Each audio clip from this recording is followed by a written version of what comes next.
All right. Hello, and welcome back to Real Seekers. I'm your host, Dale, the Real Seeker. And today we have a special treat for the audience. So, in the first place, I'm joined by a guest who's a repeat guest, atheist David Johnson from Skeptics and Seekers. Hey, David. How do? How's everything going with you on Skeptics and Seekers? Uh, Never better, never busier, never tougher because I just started a new 9 to 5. I have no time for anything, and yet I have a burning passion to keep doing shows and stay in this. It's just harder to do, but I feel like there are a lot of comments that happen online that I want to get back to and can't. So it's kind of the tug of war between doing what I want to do and doing what I have to do. Gotcha. Yeah. So I'm having to give a little bit more attention to what I have to do. Yeah. It's always like that. I find for everyone. So, all right, cool. And yeah, and I know you just did a show with a great guest. I think you had his name Dale Glover on, right? No, sorry, Tyler Vela. Uh, Yeah, no, we both are great guests. It was a great show. If you have not heard it, skepticsandseekers.squarespace.com. You can find it there, log in your Discuss account, discuss away. Tyler, I knew he was going to be a good guest because I've seen, videos with him on shows, and I like the way his brain works, even when I disagree with him. And I think that we both probably have that in common. We like, talking to people who think deeply about the things that they believe, and we're just like kind of nerd. And so Tyler really slotted in well between the two of us, not just in style, but also in belief. Wouldn't you say? I mean, there's you and me that kind of represents the extremes, and then Tyler, not really on either one of our our extremes. And so it's just the dynamic of the conversation I thought was really really good. awesome. All right, cool. Yeah. So today we're going to be talking about something. Believe it or not, I've never done. I've never done on Real Seekers, and we never did on Skeptics and Seekers, which is kind of like what the heck's wrong with us as hosts, because this is something that's probably the most important thing for me. My 11 premise argument, or at least rough sketch of an argument as to why am I a Christian? Why do I believe Christianity is true? And this encapsulates all of my 8 to 10 years of religious research as a non-Christian, and how I ultimately came to faith in May of 2018. Now, one thing I'll just kind of start off. In terms of my 11 premise argument, the stuff that's posted on my blog, obviously I do. That's just a rough sketch. I need to tweak it and improve it to make it a proper argument and stuff like that. But I think what's up there now does give you the main components and essence of how I did come to the truth of Christianity via this argument. So that's what me and David are going to be discussing, this kind of rough version, exposing all the premises in my argument. So that said, let me present and just share my screen. And And for while you're doing that, I just want to say that for most of this conversation, I will be turned away from the camera and therefore to you viewers, but that's because my screen is over there. And in this conversation, I'm going to have to pay a lot of attention to what's on the screen. So it'll look a little funny. I'm not ignoring you, audience. It's the only way I can stay engaged with the conversation. So so just so you know, that's all lies. He's just going to be ignoring you. yeah, mostly that would be the case normally. So, Great, cool. So yeah, the first thing to do, I just want to take you guys read through the 11 premises before we get to it, and at a certain after about half of them, I'll just turn to you, David, and just without explaining, let me know which ones do you take issue with, or which ones do you accept, if any. But okay, so premise one, God exists. Premise two, well, if God exists, then what I call these G outcomes, or God outcomes, exist. Just meaning he has goals, he has purposes for what he does. So this includes the maximum number of human beings possible achieving their ultimate purpose in creation, whatever that is. And that specific goal is what I call Go One. Um, Premise 3, God could achieve this goal of Go 1 by using divine revelation to reveal which particular set of religious beliefs, that should say, just to simplify it, which religion humans should follow in order to achieve that goal, as well as obviously providing the means by which humans can accomplish that purpose. Um, okay, so let's stop there. The first three premises, which ones can you get on board with, or versus you just totally disagree with? Okay. So let me preface this by saying I've read the full 11 premises before, and the summary isn't it. I mean, the full write up is like 300 and something pages, right? It's something. It was the chapter, what Dale called a chapter on this. It's a book. Oh, It's a very long work, and so even as we talk about this, and even as Dale discusses this, and we try to expand this out, I will say that you're still not getting all of it because you can't. And maybe one day Dale will use this as a part of a doctoral thesis, but or dissertation, I guess it would be at that work. But I just want to say that if I'm commenting on some of this and it seems like I'm maybe not square in the middle of something that was said, it's because I've seen even a more full version of this than we're going to be able to get to today. yeah. So that said, it is obvious and you expected God exists.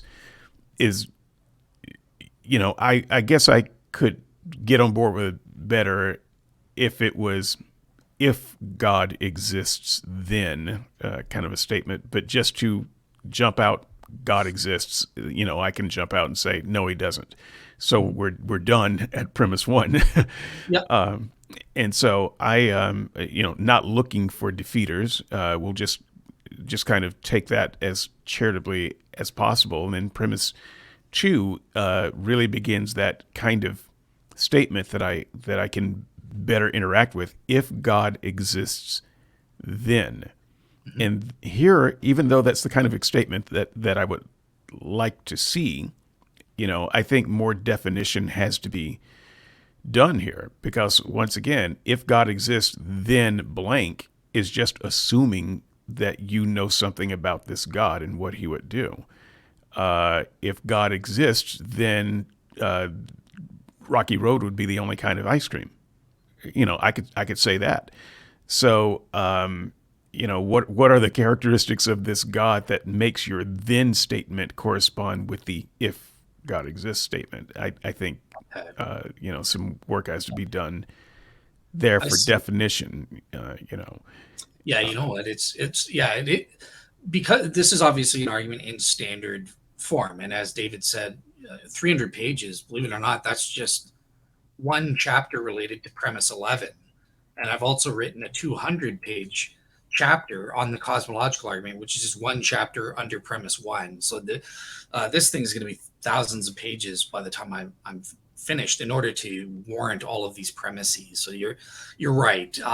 It probably makes more sense if I go through the premises and explain it, and then ask you, do you agree or disagree? Well, I do agree with premise three in full. Okay. So I have No, well, that's good then. Okay, good. nothing, nothing against that. But I mean, look, folks, this is what Dale just said is true about his work. The title of this book is like 30 pages long.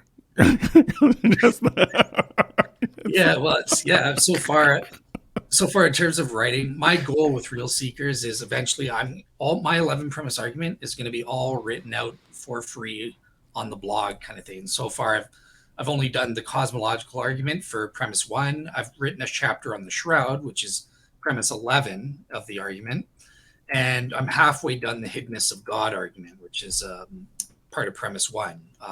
So I've got a lot of work to do. Yeah. All right, cool. So go okay. go ahead, go through. So you can. It's okay to stop and get my thoughts on some of this. We might actually find some other premises that I agree with fully. Given say, given your former premises and given what I know that you think about those premises, if that's the case, then this, I might actually agree with some more of these premises. So, Awesome. So premise 3, great. Okay, so check for that one. Premise 4, I already know you're going to have to agree with this because otherwise you're the hugest hypocrite on skeptics and seekers ever. But look, I am anyway. So, well, this one you're not going to want to deny. Premise 4 is that there's a chaos problem in terms of divine revelation. Well, which one did God reveal? There's this confusion that exists on earth. yep. Enough said. Good. Yeah. No. So I mean, yeah, we agree. We don't have to even go back over that one, though we will.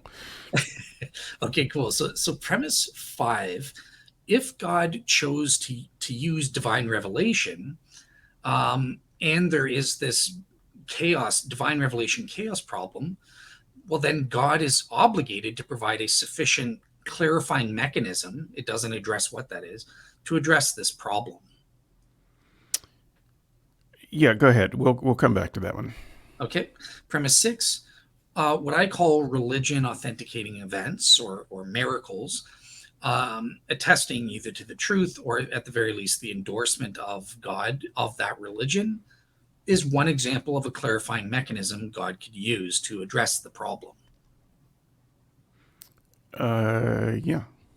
Yep. Okay. And just to simplify for basically, miracles are one way that one clarifying mechanism God can use to say, this divine revelation, not the others. Yeah. And we don't even have to agree on what a clarifying mechanism is. The premise isn't that specific. It's just saying that God would need to provide some kind of clarifying mechanism, and there's some possibilities of what those are. Exactly. I'm providing one example. There can be other examples outside of these things. So cool. Now, premise 7. So if God has this outcome defined in premise 2, right? He wants as many humans as possible to achieve their ultimate purpose, whatever that is. And God chose to use divine revelation to clarify which religion he wants us to use. Then the prior probability of a religion authenticating event is equally probable for some events in certain circumstances. I'm going to imagine there's going to be some stuff to talk about there. Yep. So we'll come back on that. Let's go ahead with premise 8 before there's a flow here. So go ahead. Okay. Okay. So premise 8.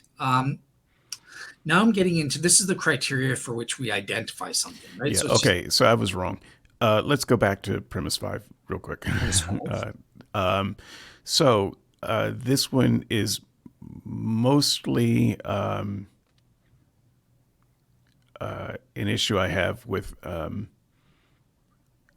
the construction of this. It assumes some things, kind of like my objection to premise 1. So if God chooses to utilize the divine agent revelation mechanism, then God is necessarily obligated to provide sufficient clarification method. I do not believe God is necessarily obligated to do anything. You have not established that God is necessarily obligated to do anything. So you would have to establish that this is a God who is, say, all-loving and who wants all people to be saved. Because there are other God concepts where, those gods wouldn't care whether people had a clarifying mechanism or not. And so I think this premise makes some assumptions that haven't been laid out in other premises. It's so this is laid out in premise 1, even though it's not there. But when you do your write up for this premise, I'm going to be defining, well, what is God, and that definition will have to entail something that says this. So absolutely right in your observation that it depends on, well, what do we mean by God? Cool. Okay. So, and premise 6, I didn't have any notes on that, but premise 7, I think there's probably some ground to be explored. So taking those other premises, and I'm listening to the premises charitably, because even though I don't think they're complete in their form, I know what you mean. Should So I? Should I? Yeah, maybe. Should we just? I guess I made a mistake doing this. Like, maybe I should like go through each premise and explain what I mean for each one first, and then have the discussion. well, we might have. I think that when we're done with the premises altogether, it might be a good idea to swing back around to premise one, Yeah. and because I think that's anchoring a lot of the assumptions in the other premises. Okay. Okay. So, Cool. So for now, yeah, so just explain in a sentence or so. Like, what do you disagree with premise 7, and then we'll come back around afterwards. sure. Um, and I'm trying to. Would you summarize this again, real quick, because I'm lost in the text. It's a Okay.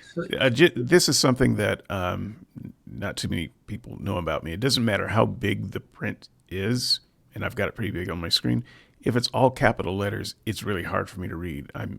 It's Yeah. almost gibberish to me, and so I this is all caps, and it's really hard for me to skim. So in a nutshell, if God used divine revelation to reveal our purpose to us, and God obviously wants us to use that to achieve it, and given the fact that there's this religion chaos problem, then the prior probability of a religion authenticating miracle or event is equally probable, at least for some events in certain circumstances. And I haven't defined what the premise 8 will define what those circumstances Yeah, are. I'm going to largely agree with that. I don't necessarily want to, but because I think there's another assumption buried in here that might be covered under more discussion in premise one. But the assumption is that we have a divine purpose, number one, and that God wants us to fulfill our ultimate purpose, that these are driving goals of his, and it requires you to know something about what God wants. You have to know his mind somehow to assume this. And so, in further discussion, maybe we can talk about how one can be confident that you know that. That would be premise 2. Yep. So, Cool. anyway, that was kind of my thought there. But I think the main part of this premise that you were getting at wasn't even that. So that this may be somewhat pedantic. What you're trying to introduce, I think, is miracles, and to say that if there is such a God, and if this is what he was trying to do, then he might, use miracles as a way of letting you know, at least in some situations. And I agree with that. Yeah. And the main point, it's against people like Anthony or Bart Ehrman and stuff. It's saying, look, under those circumstances, it's equally, there's an equal prior probability. Like, we can't say, oh no, well, it's incredibly improbable that God, properly defined in premise 1, and given that he has these motivations outlined in the other premises, then yeah, it's just up to him. Did he want to do it or not? Did he have a reason for doing it or not in this case?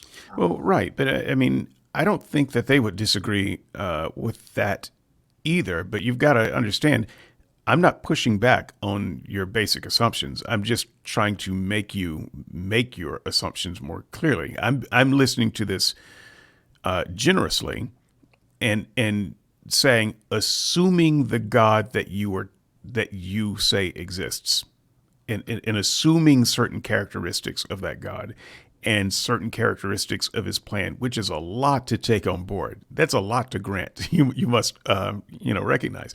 And A66 and say Bart Ehrman or any number of people have not granted any of those things.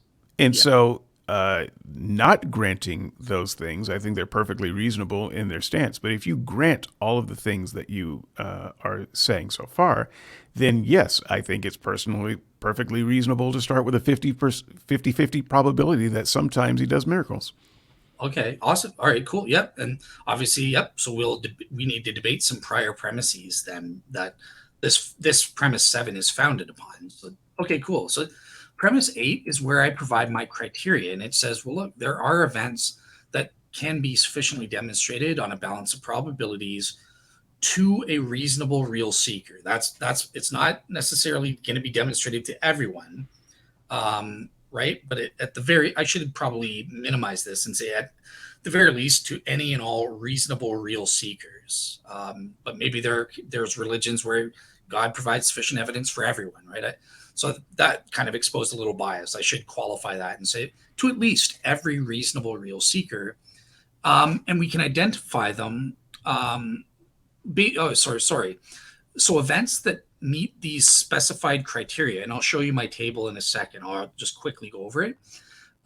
These would entail that many reasonable real seekers would reasonably infer that such events are religion authenticating events. So it's saying the reasonable real seekers, if they see an event that fits these criteria, they'll go, God is trying to authenticate this religion. That's what this premise says in a nutshell. Now, actually, you know what? I'm not going to go over the table yet because I'll save that when we go over it. I don't think it's necessary yet, and I can make this one real simple. I disagree with the premise in total, and so we'll come back and have conversation. Because once I looked at it, I realized, we should do 5 through 7 first, because I think there's more than just some prior definition that's problematic with this particular premise. Gotcha. Okay, cool. So premise 9 then is saying if God allowed an event as described in premise 8 to occur to authenticate a specific religion, but it in fact doesn't facilitate the achievement of Go 1. Remember, the maximum amount of humans possible achieving their ultimate purpose.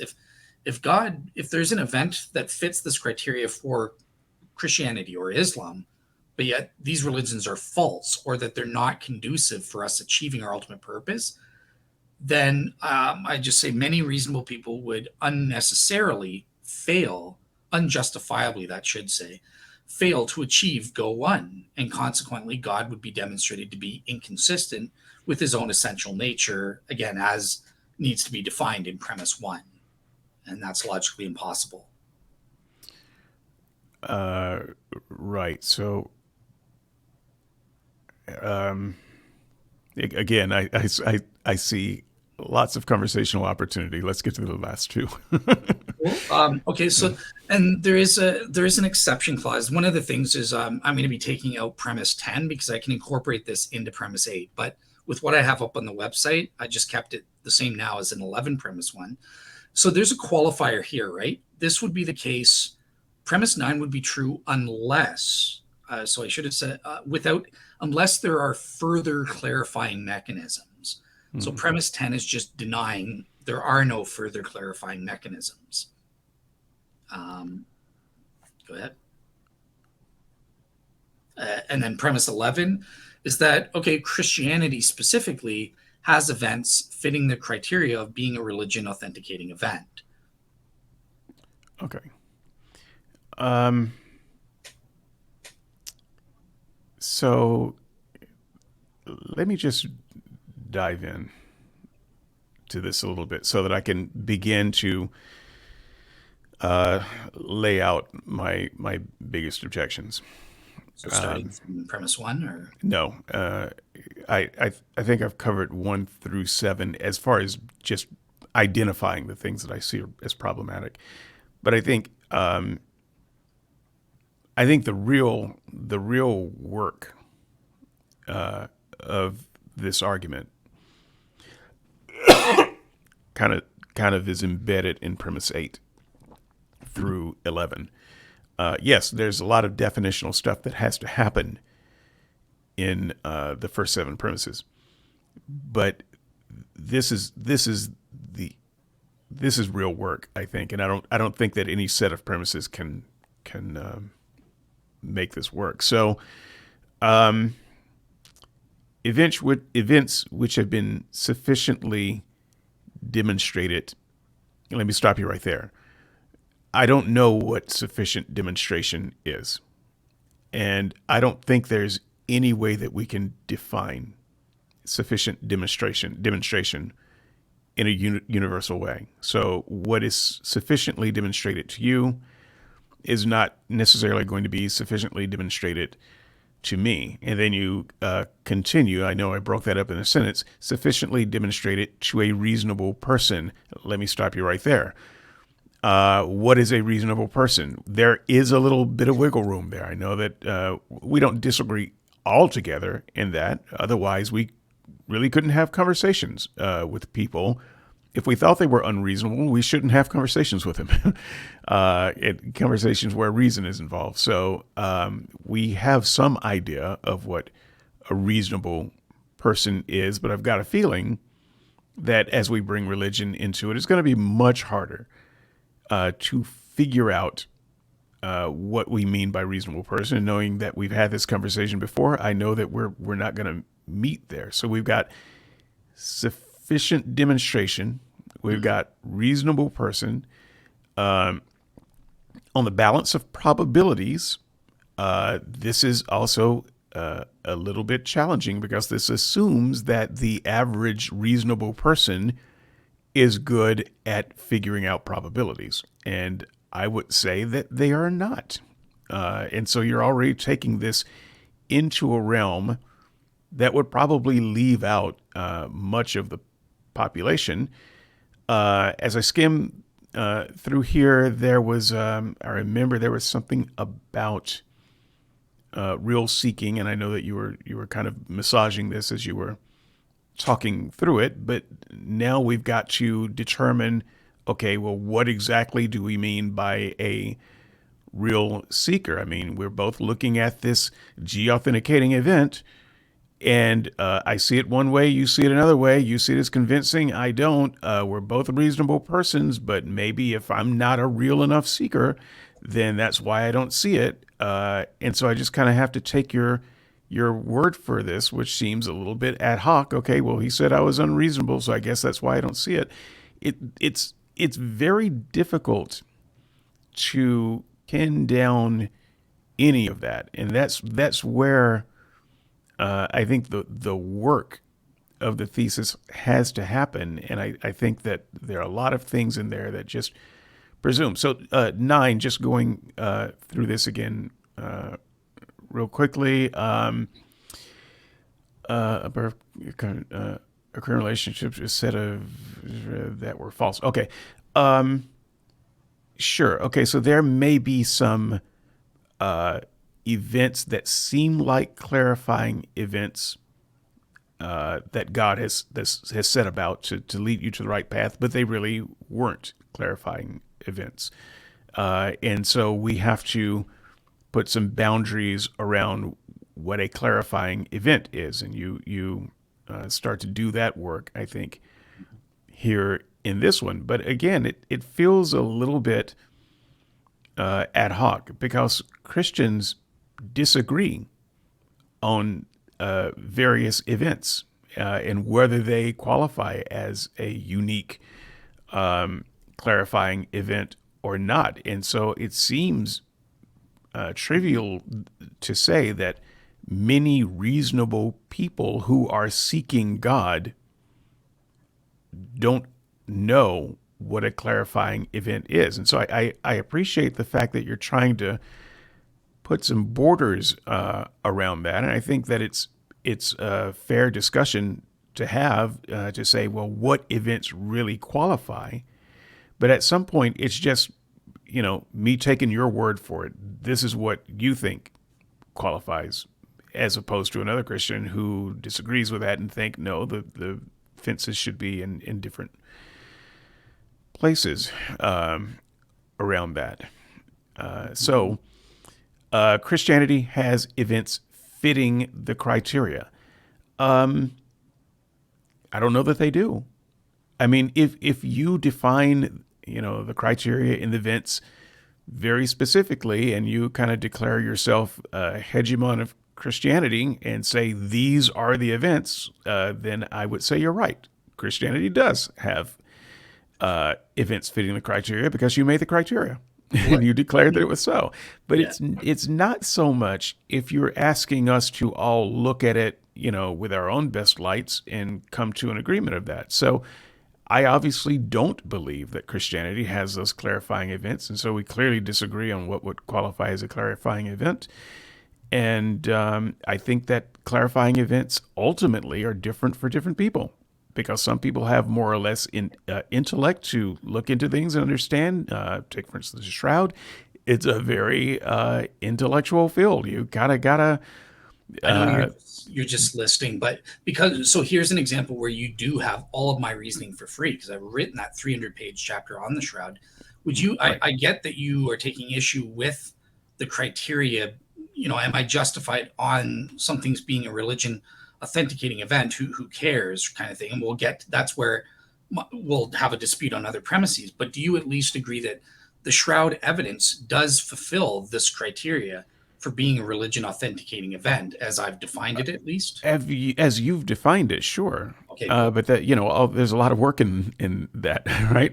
So I was mentioning the shroud, not to debate the shroud. I was just saying that it's one of those things where you have to be fairly intelligent, very well read, to even follow the quote unquote evidence of the shroud. It's not something that is accessible to the average person. I'm just going to shout her out because I love her. Teddy is working on a book on the shroud, which I wish he would just hurry up and write. Just keep moving the cursor to the right, Teddy. It's the bits and pieces that I've read. It's good. I like it just fine, but it's deep. And if you think that this is, some clarifying event for the average person, it is not. It might be for some people, but it's not for other people. And that's why I say inherently, you can't define a clarifying event with specific criteria because we're all different and we require different criteria. Okay. All right, cool. So, yeah, I think at this point, because I have responses to all that, a lot of that stuff that you said, I think every single one, I wanted to say something. So let's do this then. Let's go back and let's fill out each premise a little bit and take our time going over it then and going over some of your objections and stuff, right? So premise one, hey, I'm talking to an atheist here. So obviously you deny premise one that God exists. Now, in the first place, so the first thing when you're filling this out, when I'm providing the warrant for the truth of this premise, the first thing I would do is define my terms. So, what does it mean to exist? Okay, I think we'll both basically agree, but just for me, just out of interest, existence just means there's the presence of a belonging or an exemplification relation. So something, regardless of what type of thing that is, exemplifies certain properties. When that happens, that thing exists. Um, I don't think we're going to dispute that. But next, the definition of God. So God, for me, in a nutshell, is minimally a real, maximally great being, as Eugen Nagasawa defines. Right, has all of the he has all of the great making properties. Let's say. Um, I can define it without that because I know that's going to be an issue, but this is my definition. So yeah, he has all of the great making properties to the maximal compossible degree.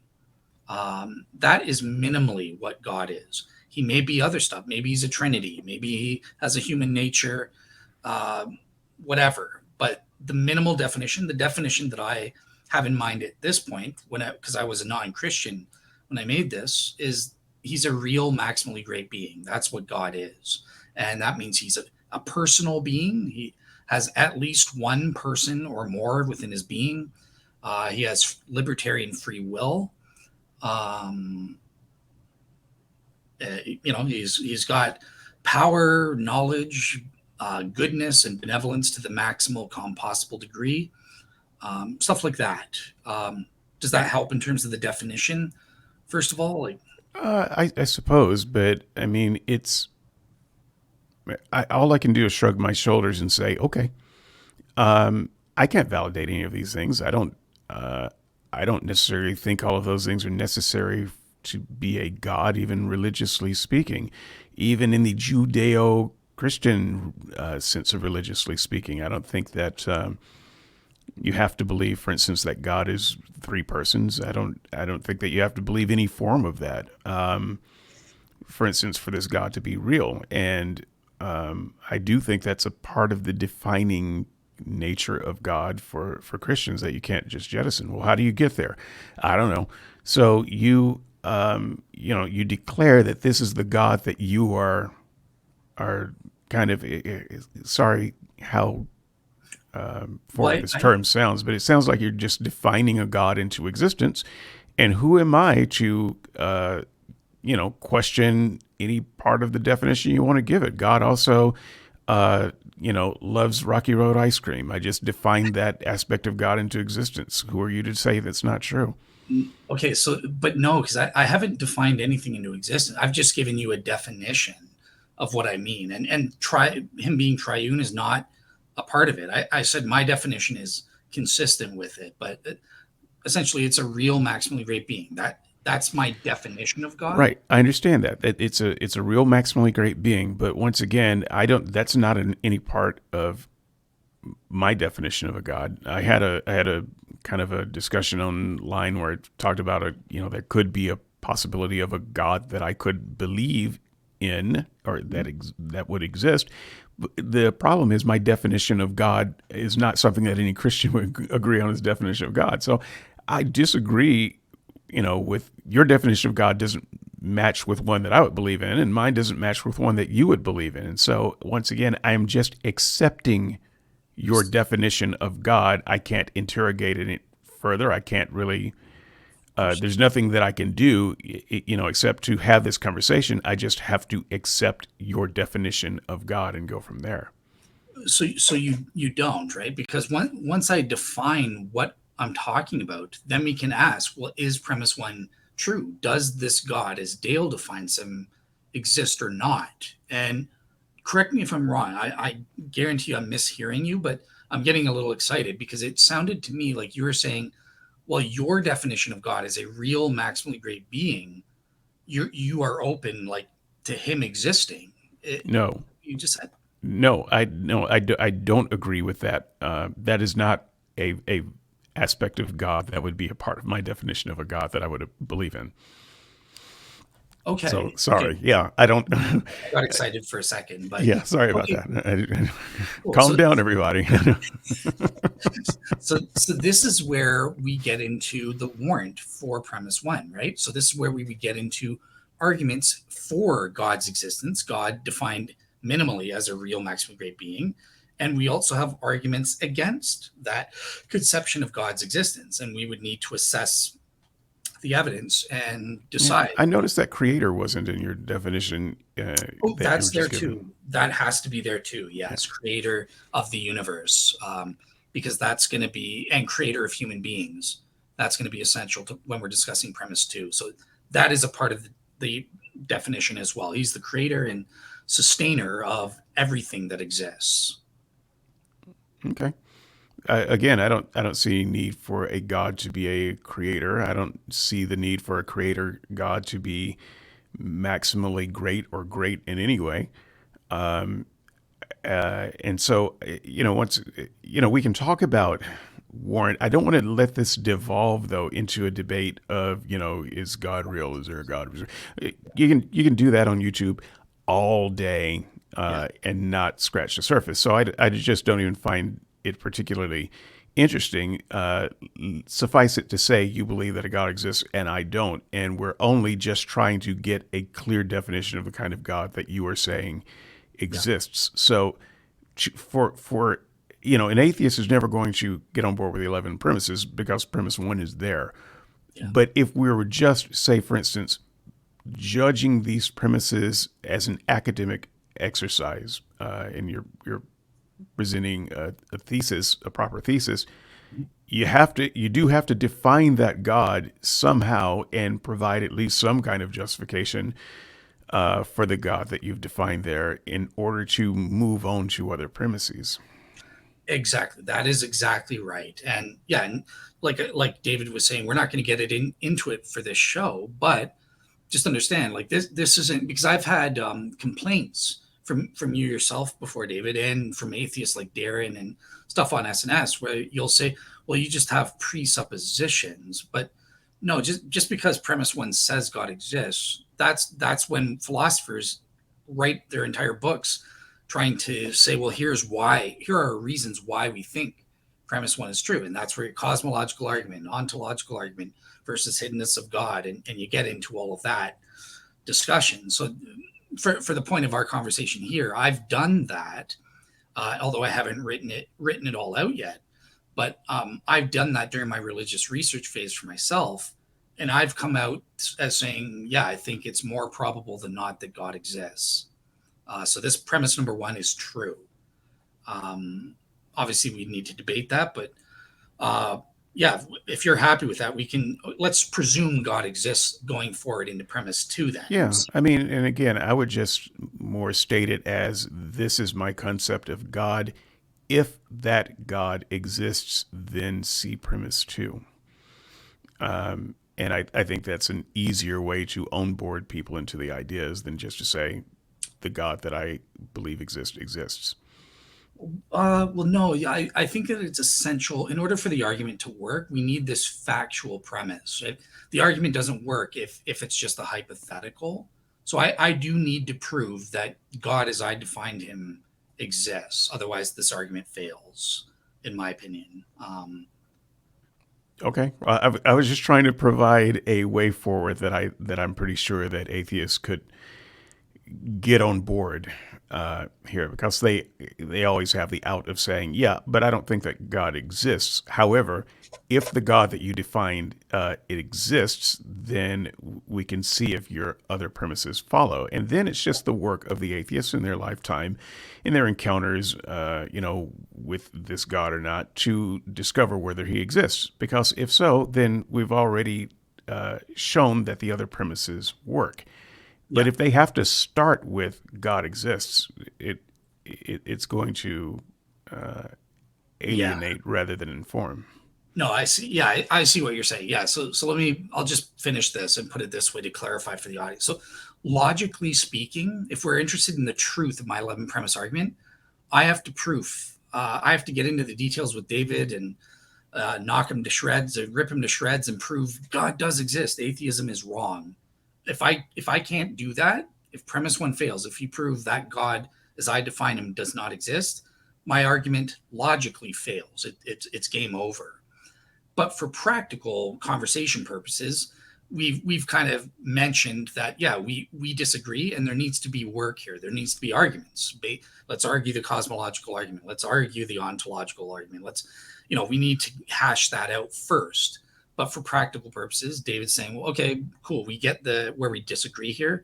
Let's assume that I admit now God exists, and let's see if I agree with the rest of your premises or not. So cool. Hopefully that clarifies. But okay, yeah, so I find that a reasonable compromise. Otherwise, what you're telling people is premise one, now go to YouTube and listen to all the debates on whether God exists, and then come back to premise two.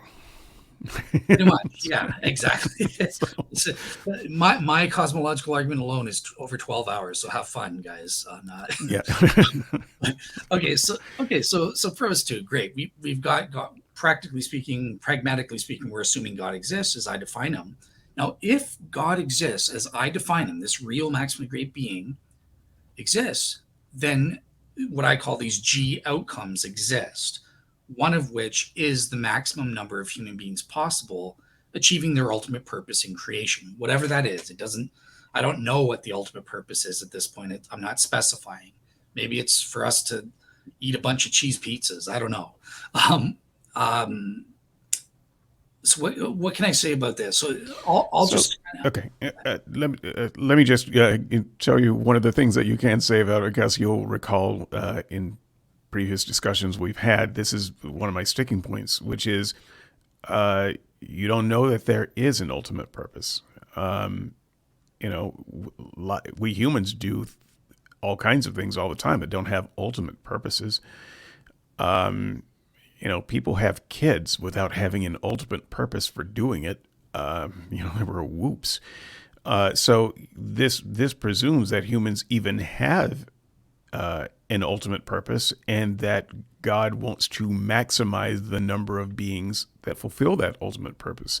Uh, I'm these seem like reasonable ideas, but there's nothing inherent about premise one that makes premise two true. Okay, so I think it does, and here's my reasoning as to why I think this premise two is true if we have a God as I describe him in premise one. So, in the first place, in terms of ultimate purpose, that it may just be semantics between us. I'm just as happy as if you say purpose in creation, but the point I was trying to get is that there may be multiple purposes. Some are more important to God than not, and the main thing is God, as defined there, whatever his most important purpose for. So this is why God has to be a creator, because he creates the universe. He's also the creator, at least indirectly, of human beings as well. But I accept. I'm granting Yeah, but those so here, premises. What the no, no, analogy that I didn't make very well. I just want to make it really clear. Humans procreate all the time, and I can tell you the ultimate purpose for most of it is because they were horny. They don't have any ultimate purpose or purpose at all for their kids. They procreated because they had a need and they did it and they were done. And so you have to show that God so that actually had a purpose. so that doesn't apply to God, right? Because you're talking about accidental conception. God is an omnipotent being, or he's maximally powerful, where such accidents don't happen. So that's another aspect where God's attributes come in. Also, because he's a free will, libertarian free will agent, which needs to be argued for in premise one as well. I argue based on secular philosophical grounds that even non-theistic philosophers admit that one of the criteria for having freedom is the rationality condition. Basically, you have a reason or rationale for, at the very least, your significant moral or ultimate purposes or choices that you make. So, therefore, this would follow. I would use this argumentation and flesh it out when I'm doing my warrant part here in my book as to why I think, well, if God created human beings and the universe, but human beings is the important part here, then he must have had a reason for choosing to bring these people about. And because he's God, he's omnipotent, omniscient, all of this stuff, he will achieve that ultimately, kind of thing. Okay. So I'm willing to let that objection sit there. Is mostly, I thought that's something that required some clarification that you should address. I accept that you have addressed it. oh, awesome. And okay, cool, awesome, yeah. So because that's one of my favorite premises that I really want to get into. I've never done a show, but I'm looking forward to eventually writing that out and getting into the philosophy of mind and talking about the conditions for freedom and stuff. So all right, cool. So you accept that? That's I'm feeling very No, happy. well, I accept that you have addressed it.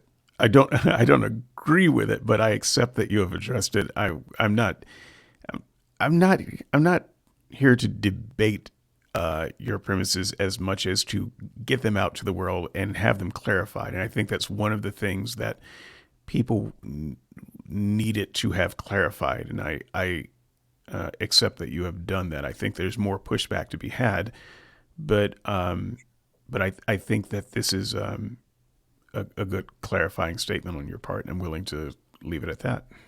All right, cool, awesome, awesome. Yeah, I'm really excited about this show. So okay, premise three. Guess what? David already said he kind of accepts this, but so it's basically just saying God can achieve this ultimate purpose for human beings by using divine revelation. This is just one mechanism he can say to say, hey, these sets of beliefs or actions or whatever, follow these ones, and then you'll achieve this go one result. And here's the means by which you can accomplish that, and stuff like that. So yeah, I know you said you already agree with this. Is Yeah, there any? I don't see anything there to object to. Now, that doesn't mean that I think divine revelation is a good method, but you just said it's a method he could use.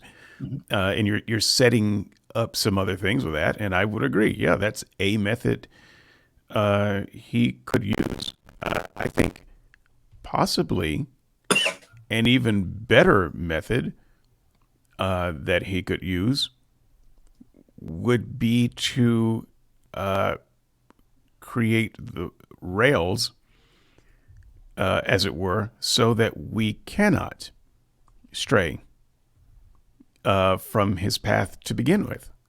And so you wouldn't need any revelation in that sense, because this is the only way to go. Now, I'm not going to sit and debate that. There are lots of things that can be done. Divine revelation has other problems, though, potential problems, because whereas something may have been divinely revealed, you may not realize that this was a divine revelation that's being revealed to you, unless you are conscious that this divine revelation is happening, and unless you have a way of a mechanism of understanding with, I would say 100% certainty of what is being revealed to you and what is expected of you. And I would say that with that criteria, we could eliminate divine revelation as something that he did, because we don't have any of that. But that said, generically speaking, I have no problem with saying that a God who has these desires and goals that you set out, one of the ways that he could do that is with divine revelation. Okay.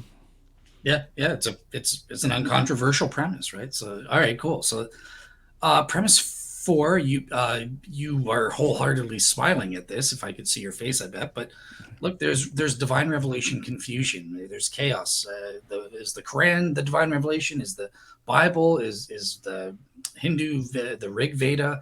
Where the heck is this divine revelation? Human beings, at least en masse, are at least at large, are confused. There's an issue if we don't know exactly where it is. Which is one of the reasons why divine revelation probably not the best idea. So. Fair enough. Well, my argument doesn't argue for the best, so who cares? But there's counters to that, obviously. But yeah, I'll just let that go. So, okay, premise 5. I can't remember if I think you accepted this, but you had some kind of issue with clarification. Okay, so I'll just read it, and then you can remind me what you said about it. So if God did choose to use divine revelation, and it's a fact that we have this divine revelation problem on Earth, where a lot of humans are confused about which religion is true, then God is obligated. Oh, that's where you objected. Yeah. Then God is obligated to provide a sufficient clarification mechanism to address this problem. Now, you understand I'm defining God as a real maximally great being, minimally here. Mm-hmm. Does that change your objection here? Because I think it does follow. I don't think that you can obligate God in any way at any time, the way he's often described. I don't think that he's obligated to do that. For instance, this God he may have revealed divine revelation and hidden it among other things that just look like divine revelation, and it could just be a big scavenger hunt. And it could be that what God wants is not just the most free will people to choose to follow him, but he also wants the smartest people to choose to follow him. And so only those people who can freely and successfully make their way through the scavenger hunt and decode the clues, only they get to be saved, and those are the people that he wants to maximize. So you are assuming that he wants as many possible people to fulfill their ultimate purpose, but but you've already put fences around that, and your fence is free will. Okay, well, we can easily put another fence around that: free will, intelligent people, right? So there's nothing in your premises that would keep that from being true. And so that being the case, premise 5 is simply wrong you can't obligate this God to provide sufficient clarification mechanism if he is trying to test for the most intelligent people.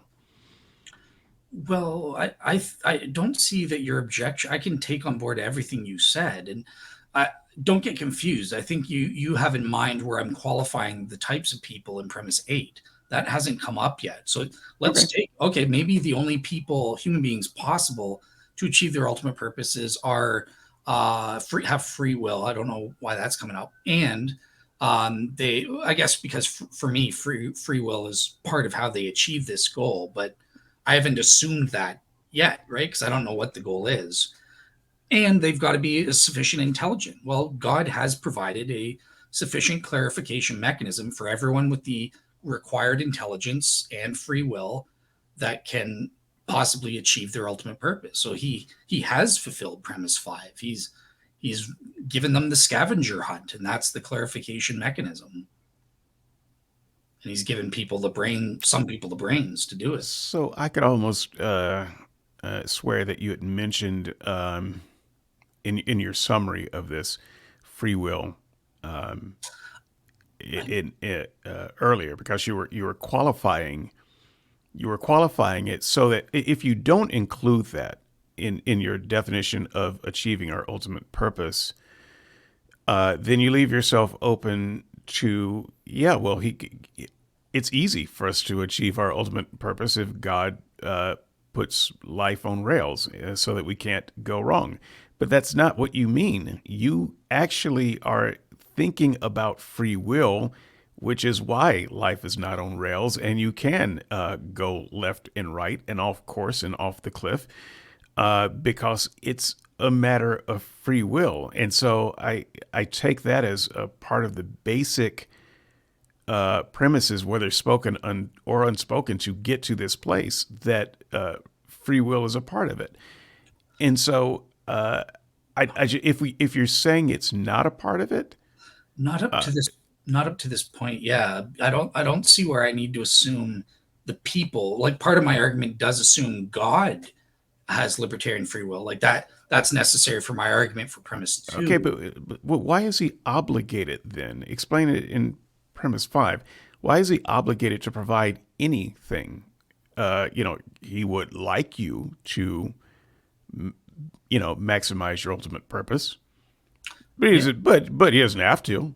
He could just watch you stumble around bumping into walls. Why is he obligated to provide sufficient clarification?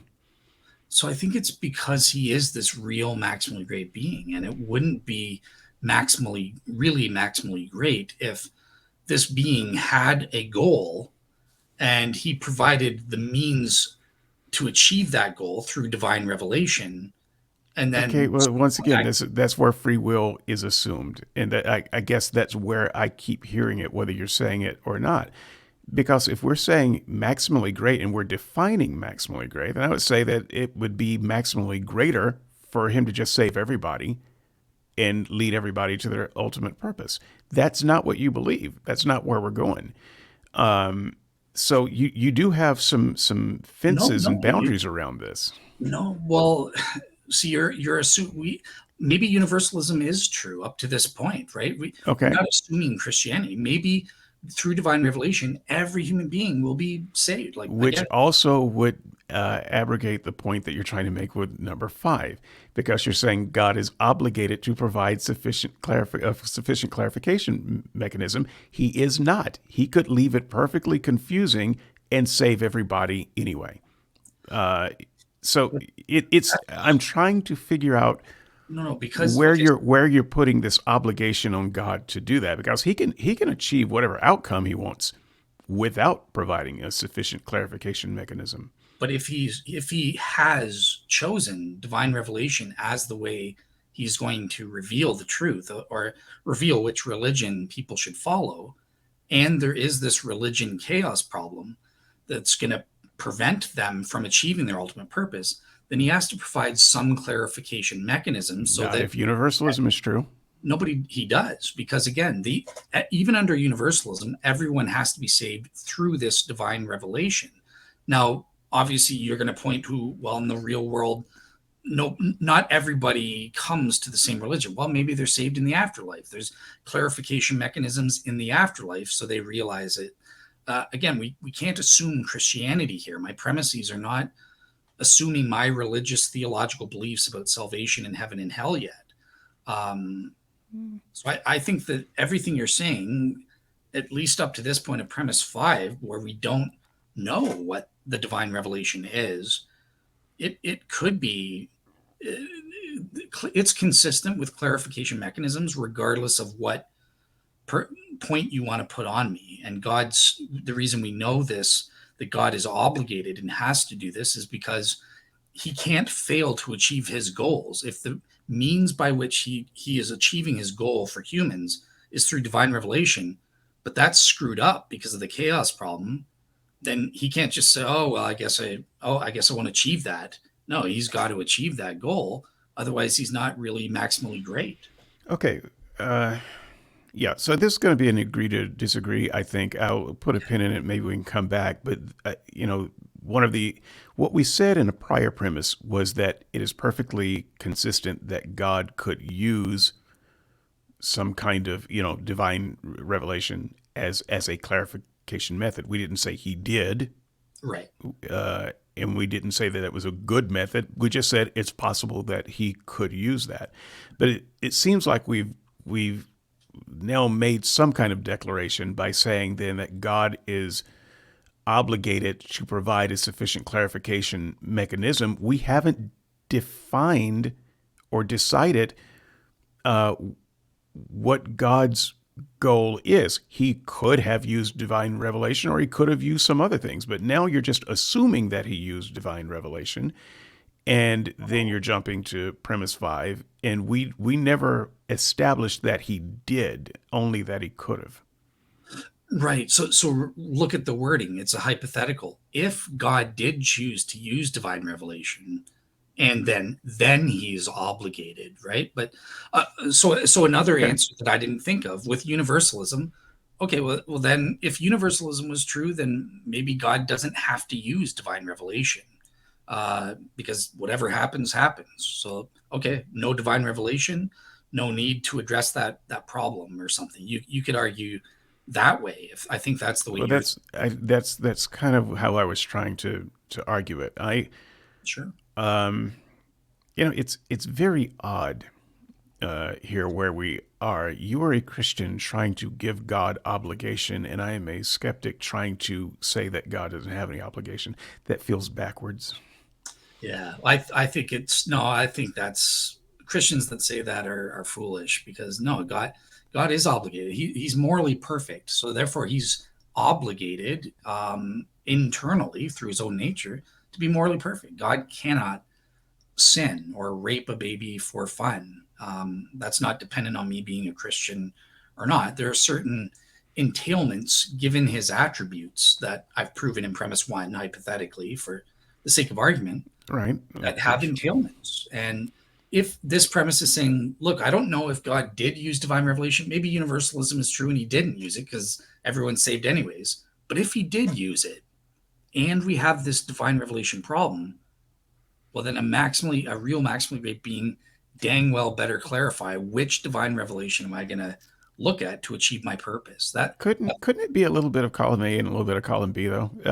Like for instance, you could say his original plan was to use divine revelation, but sin entered the world, and so divine revelation was screwed up, and so plan B is he's going to just save everybody, universalism. Why would that be inconsistent? So, so it, under the so again we're saying in the for Christianity specifically here, which again is not part of my 11 premise argument, but let's assume that look, God did use divine revelation. He orally revealed to Adam and Eve, if you're taking Genesis literally and stuff like that. Look, don't eat that fruit. That's bad. This is the fruit you eat. Don't eat from the tree of the knowledge of good and evil. They did. The fall happened. Then what was the second part of your question? So they lost. They became Right. confused. So divine revelation kind of went out the window when everyone is confused and now no one understands spiritual things, and so you got to have some kind of a plan B. And plan B is, well, you know what? Since everyone's spiritual mechanism is broken, I'm going to just save them anyway because I'm God and I love them. Okay. So that could be the case, but I think there is something that I should spell out in premise three here, because when I'm talking about God using divine revelation, it's not just direct. Oh, well, he did divine revelation to one person, Adam and Eve, and then he didn't intend divine revelation to be the mechanism for most humans or all humans throughout history. No, no, no, no. I'm saying he did intend. I'm granting that he did, but because sin broke our ability to understand spiritual things, Okay. in the same way, we were supposed to live forever. But sin came and broke our ability to live forever, and now we got to deal with death. Right. So there's a plan B. There's the original plan, then there's a plan B that we're living with. And so I'm just saying I could get on board with the idea that God had some kind of divine revelation plan, but sin has really mucked that up pretty bad now. And so there has to be a plan B I think because plan A is impossible for humans because we're spiritually broken. but that's exactly what I'm arguing, right? Like, so he gave divine revelation starting with Adam and Eve, then the fall messed it up and we led to this chaos problem. So his plan B, which he's obligated to do, is he provided clarification mechanisms. What is that? Well, we're gonna be saying, well, Right. merit, religion, authenticating events or something. So we're just going around in circles again because when you said and therefore he's obligated to, and that's where I'm saying no, he's not. He can still save people without fooling with the clarification mechanism. We're all confused. He could try to unconfuse us by the clarification mechanism, but that's not the only option in front of him. He could use other options. Okay. And so that's the thing that I'm pushing against. But I do believe that I think you're right. Yeah. the, So, oh, sorry. Go ahead. I was just saying I think the audience gets where our difference is, and so I'm willing to stop There's arguing my side. No, so you've proven your point. I would say, yeah, I fully agree. If that's what God wanted to do, he used divine revelation temporarily and that failed. And then he didn't intend divine revelation to save the rest. He had some other means. That could be true. That could be true. Cool. That's consistent with my argument as well.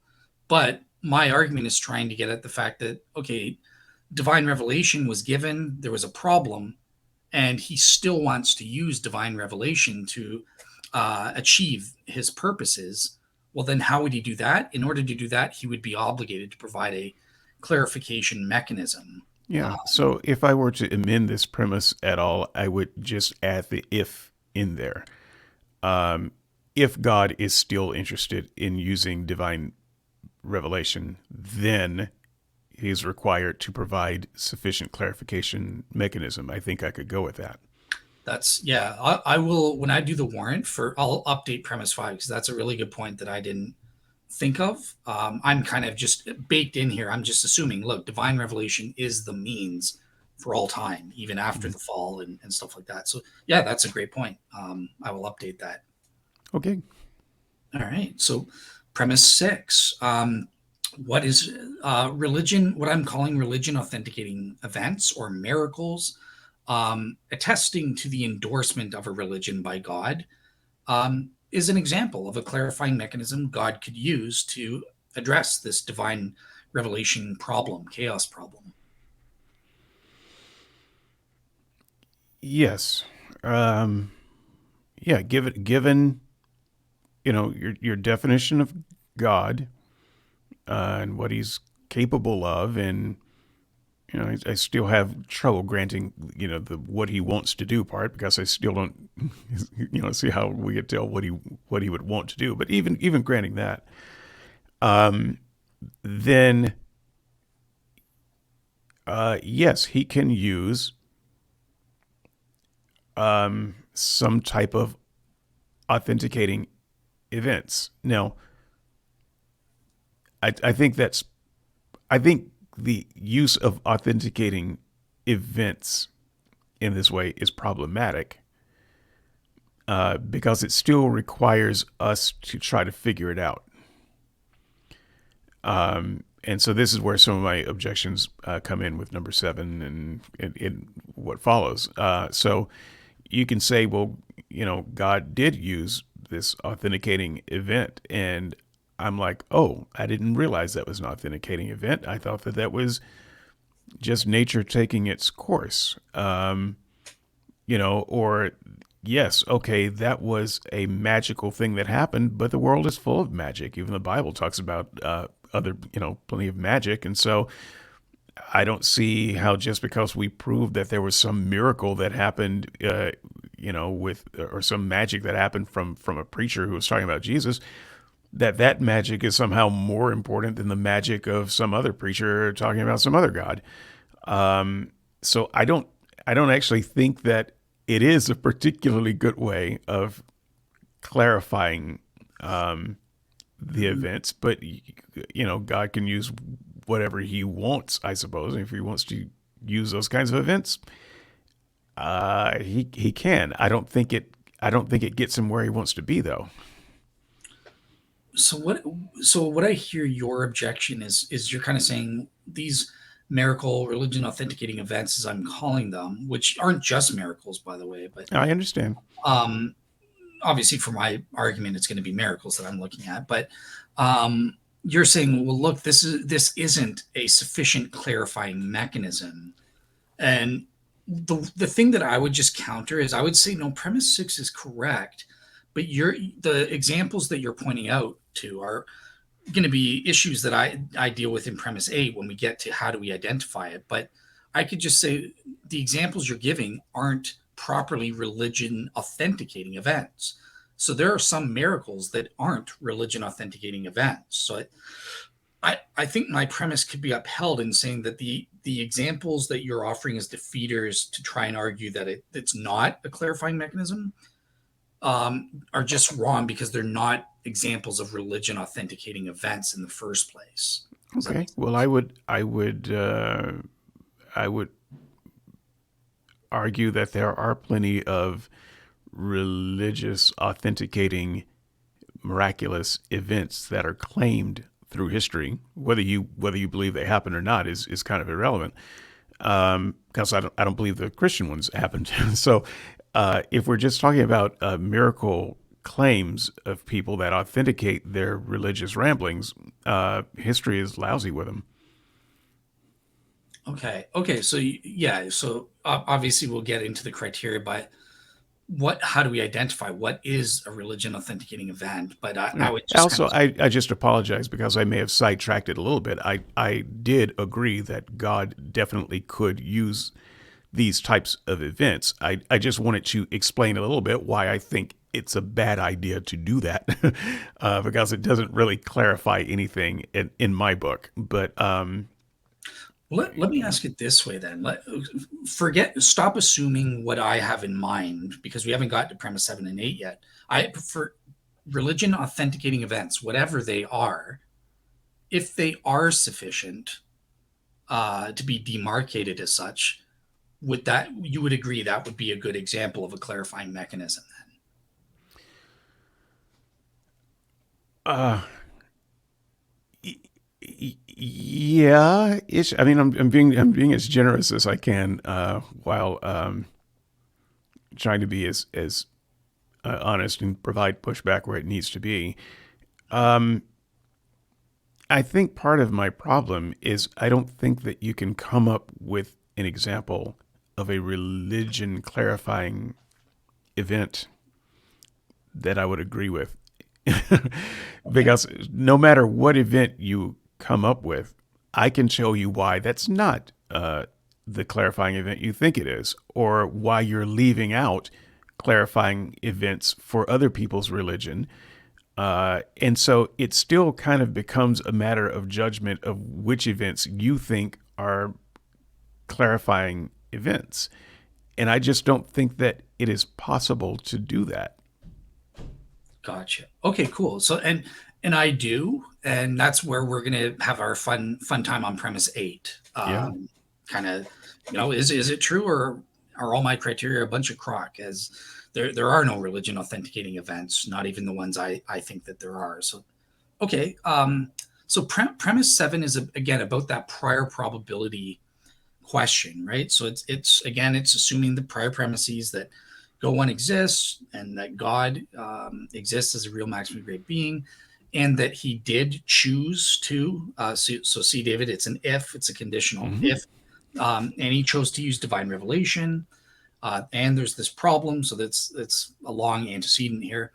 Then the prior probability of a religion authenticating event being used as a clarifying mechanism is equally probable, and for some events in certain circumstances. What are those? We're going to talk about that in premise 8. But David, I remember you actually agreed with premise 7 the way it was worded. Yeah, but I've got to add some clarifications around that. Though. I'm sorry. No problem. No, that's why we're here. So the word equally, Okay. I still don't think that you can say equally. You can definitely say it's possible and even probable to some degree of probability. Equally suggests that you know the degree of probability, and this doesn't justify that assumption. For some events, a possible explanation for some events in certain circumstances. Sure, for some events in certain circumstances, these possible explanations could be 50-50, but that's not the case for all of the things that you might think of as geauthenticating events. So, for instance, if you have a God who is, part of his oeuvre is to not do many miracles. He only does a handful of miracles in a generation. Then it's not fair to say that in all circumstances, or even in most circumstances, it's a 50-50 possibility, because it's not, because this is a God who doesn't do many miracles. And so you should change the probabilities just on that fact alone. But I mean, you've qualified this one almost so much that it's, by the time we get to equally possible, it doesn't mean anything anymore. There are too many qualifiers. Well, and actually, I'm missing one. I just realized premise 6 should be in there as well. So it's a long antecedent. It's a conjunction. There's a lot of ands, but again, it's just following what we've already established, at least for the sake of argument here in the prior premises. And then it's saying, well, if that's the case, so I have here, and then I should say, and he's done a religion authenticating event, used it as a clarifying mechanism. Well, then the prior probability in those sets of Right, but then if we add, though, that he doesn't do this often.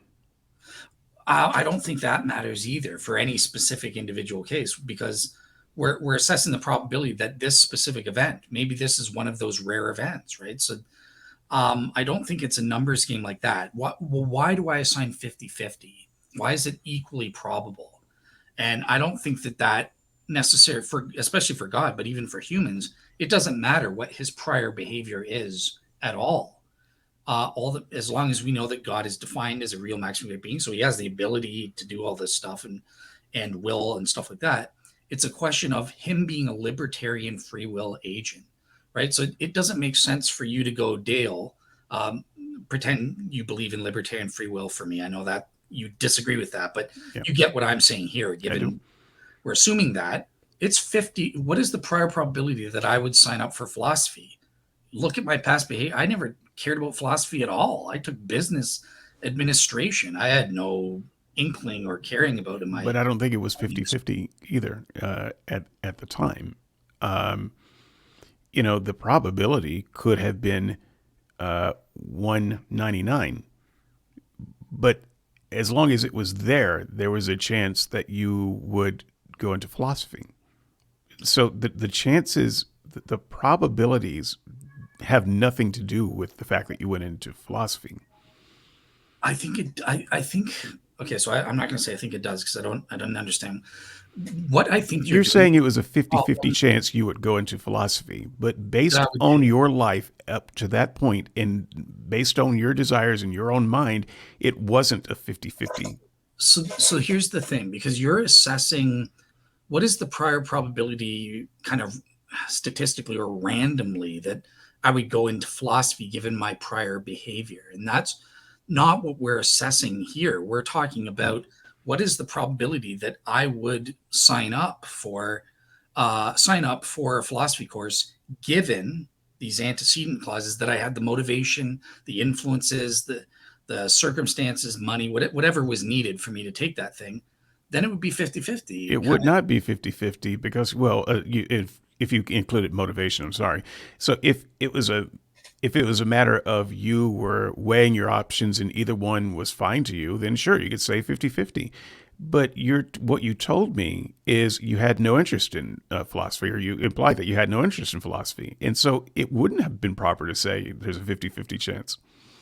Well, so okay, yeah. So I misphrased that. Obviously, it'd be 100 if I had all the motivations and stuff like that. But I think what I was thinking of here is I'm not assuming in advance. I'm just kind of saying if God has these things, then it would be 100%.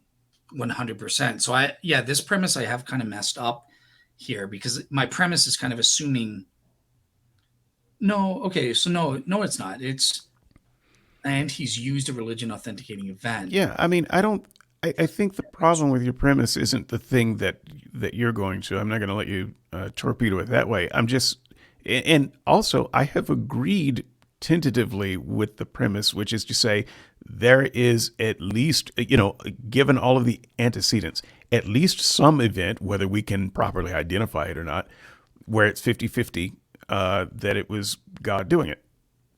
But you don't even, you have to, then you have to make the case of, well, but we know which events those are. And I think your premise also has to, it's kind of trivially to say what you've said in the premise, because you could also say with those same antecedents, and that some events are 99% probable that they're an authenticating event, and some events are 1% probable. But it's a very trivial thing that you've left open in that premise, and so it doesn't really say, I think, what you're trying to get it to say.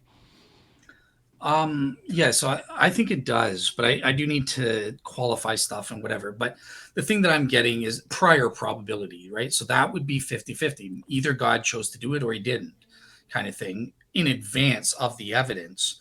Um, where it's just saying, look, we don't know. If God had the capability and ability to do this, no problem, given who he is. So it's just a question of, well, does he have the motivation necessarily to will to do that or not?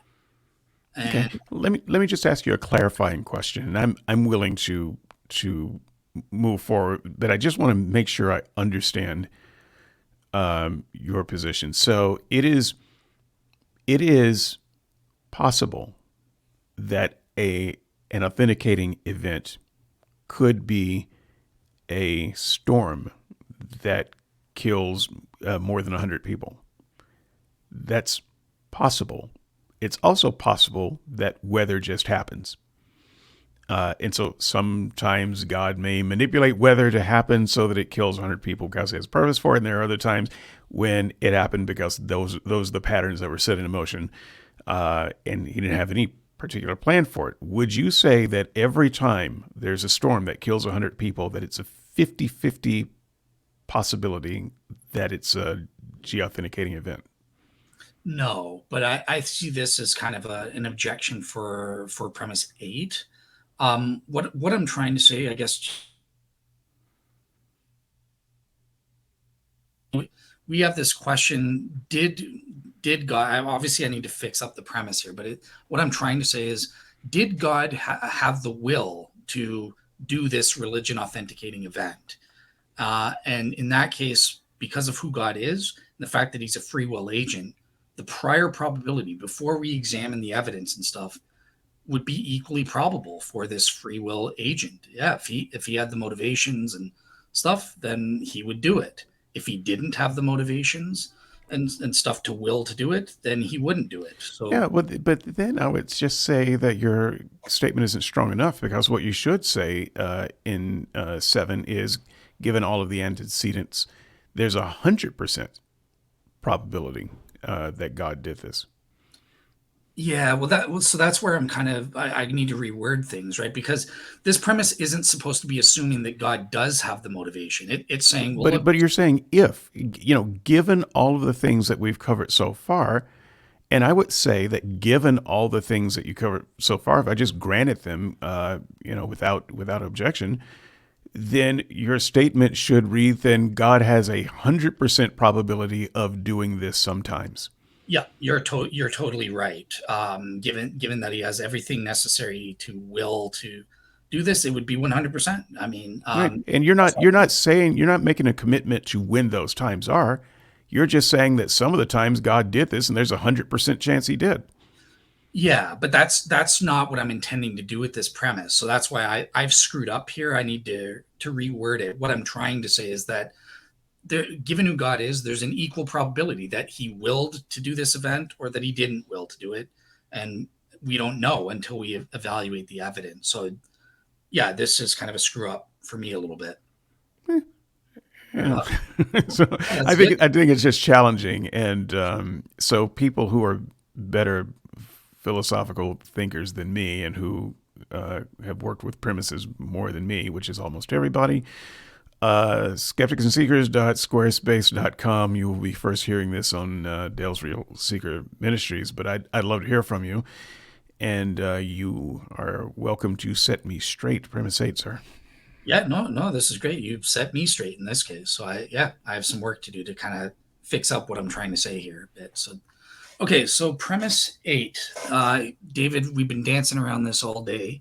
So this is where we get into the criteria for identifying such events, and I'm saying events which have been sufficiently demonstrated on a balance of probabilities to a specific type of person, reasonable, real seeker, at least minimally, right? Maybe it's to everybody or whatever, but minimally it has to be to these guys that meet the certain criteria below. They're not below, but I'll show you in a second.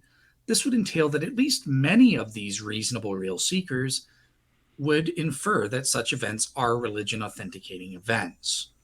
And I realize I don't even need to say that they're reasonable necessarily, just the fact that they are reasonable persons. They would make this inference, many of them. Now, Well, they what are couldn't be a these? real seeker if they were not reasonable persons. So I would agree that one of those is redundant. Yeah, that's why I was okay, get rid of it. But okay, so what are these criteria? So here's where I'm going to show you guys something new. So let me stop sharing the PowerPoint. And here's going to be a heck of a confusing table that I'm going to try to make more sense of. Okay, so 4 to 5 criteria. All right, share the screen. Okay, so are you seeing the Word document? I am not. Oh, no. Oh, shoot. You were seeing the PowerPoint that whole time, right? Well, no, I wasn't. Oh, are you Actually, I was serious? I was looking at the doc. I was looking at your Word doc in a separate window Oh, because I son could of a manipulate gun. it. I had that up the whole time for the audience. Okay, I'm very upset right now. So, Don't be okay, upset. You can just leave it in as a download. Uh, People will see it. It's fine. I okay. So, promise. are you guys seeing the PowerPoint We're now? we are we guys are seeing it now. Okay, cool. So just very quickly, here are the first 7 premises that me and David just spent that whole time arguing for. I'm sorry, I thought you guys had the visuals. And now we're moving on to premise 8 here, but there's a table with the criteria. So that's what I'm going to be showing you in my Word document. Is that showing Right. up? Cool. Let me. Yes. Yeah. That's and I've got that too. So yeah, just note that I'm not really looking at the presentation. I'm looking at the, Your the notes. the separate document. Um, because once again, I've got it blown up to blind man size. Okay. But yeah, as long as you let me know so that the audience quickly just let me know if the audience is seeing this. Is it on the If screen? I am the audience, they see it. Cool. Okay, cool. So in the first place, philosophers have identified three main criteria. If you read the philosophers like Richard Swinburne or Gary Habermas, William Lane Craig, anybody who's written about miracles, they've come up with three main criteria, right? So number one, you have to obviously prove that the event happened or that whatever the object is, that it exists, whatever, right? Whatever miracle or religion authenticating event you're trying to prove, you have to prove that there is something to explain here. Next, you have to prove that the event is improbable to occur in some given random natural mechanisms or something like that.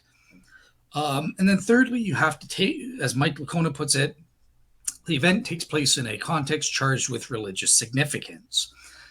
So I've expanded on this work and gone into a lot more detail. So looking at the first one, I think that we follow, when we make intelligent design inferences, we follow specified complexity. So when we're looking at the improbability of a given event, we're trying to say, well, is this an extraordinary or complex event? And the religious context, that refers to the specification. The complex event adheres to a specified pattern. And I've developed certain criteria as to how we identify an event as complex or as an extraordinary event.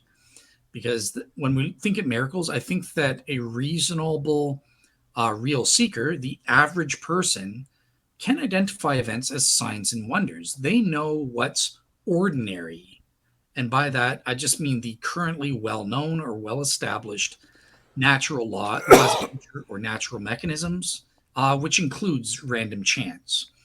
So if an event is deemed to be extraordinary, that demarcates it as a sign. It's a wonder.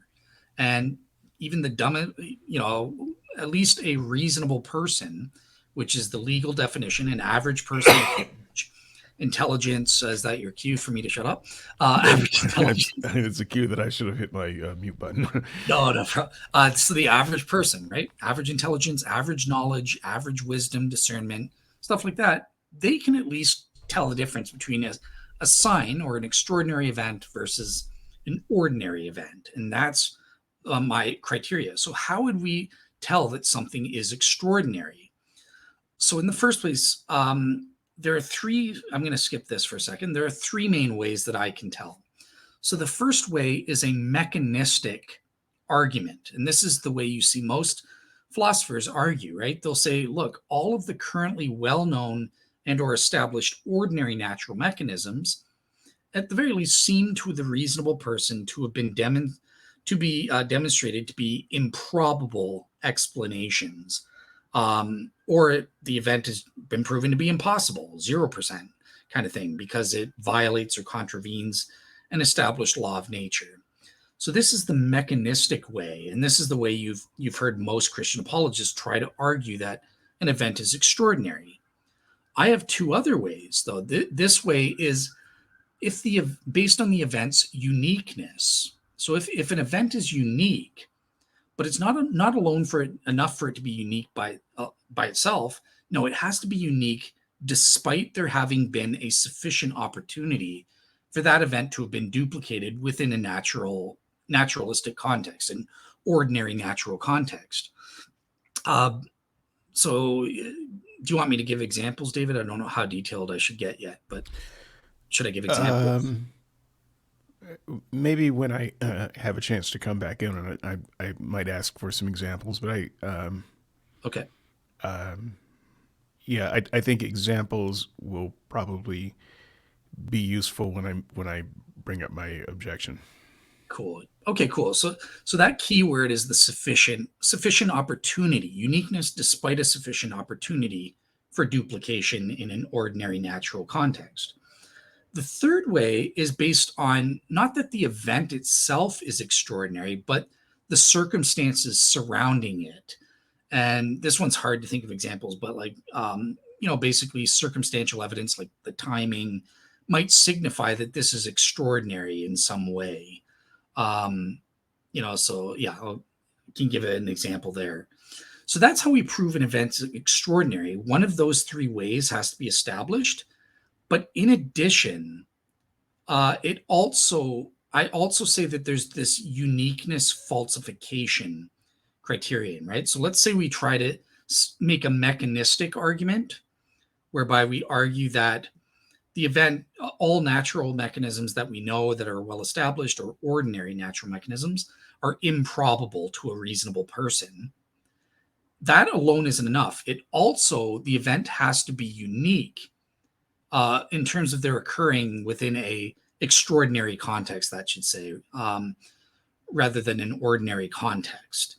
So note that there's that twofold thing, right? So it's unique to extraordinary context, plus all well-known mechanisms are improbable to a reasonable person. Obviously, if you go through subcriterion A, where you argue it's unique, despite there having been sufficient opportunity, well, that just automatically entails that you've already fulfilled this falsification criterion. So it's a bit redundant on that front. But I just wanted to make that if you go the other two routes, circumstantial reasoning or the mechanistic argument, you also, I say, have to prove that the event is unique to extraordinary contexts as well. And that would go, yes, that's a sign. This is extraordinary. This is remarkable in some way. The next one is about specificity, right? So it's these extraordinary events are conforming to a independently established pattern. In this case, religion authenticating events, as we learned from my prior premises, are a way that we would could expect God potentially to demarcate a religion as the one he wants us to follow. So yeah, this is an independent pattern. And how do we assess whether or not a given event is specified in this way? It does actually authenticate a religion. So in the first place, we have to prove that it's sufficiently attached to the religion. And David mentioned some objections when we went over premise 8. How would we know if it's sufficiently attached to a religion? Is it, so I might make up, miracles done by a religious founder are sufficiently attached because religious founders are a special category of person versus randomly my atheist butcher down the street just performs an extraordinary event out of the blue for no reason. Well, that's not really attached to a religion or a religious message. Secondly, it's not enough that they're attached. This is where I think I go beyond Swinburne or Mike Licona. It can't just be attached, but it actually has to serve the purpose of authenticating that given religion that it's attached to. So you can have examples of that. I don't know, like, okay, the founder says maybe just says directly, look, I am doing this miracle to prove that Christianity is true or that this religion is true. Well, okay, obviously that serves to authenticate the religion versus other miracles where maybe we can't tell. I think Marian apparitions, even if you agree that there's something extraordinary to some of these cases, yeah, but is it actually serving to authenticate a religion? It's a little more iffy there. You'd have to do some work to establish that. And then finally, this is my unique idea, that event can't be subsumable to any other religion. And right, so sometimes there are extraordinary events like the virgin birth or Moses crossing the Red Sea, and multiple religions claim this event, right? Islam claims it, Christianity claims it. In the case of Moses, Judaism also claims it. The Baha'i faith, for crying out loud, I think they claim all miracles, if I remember properly.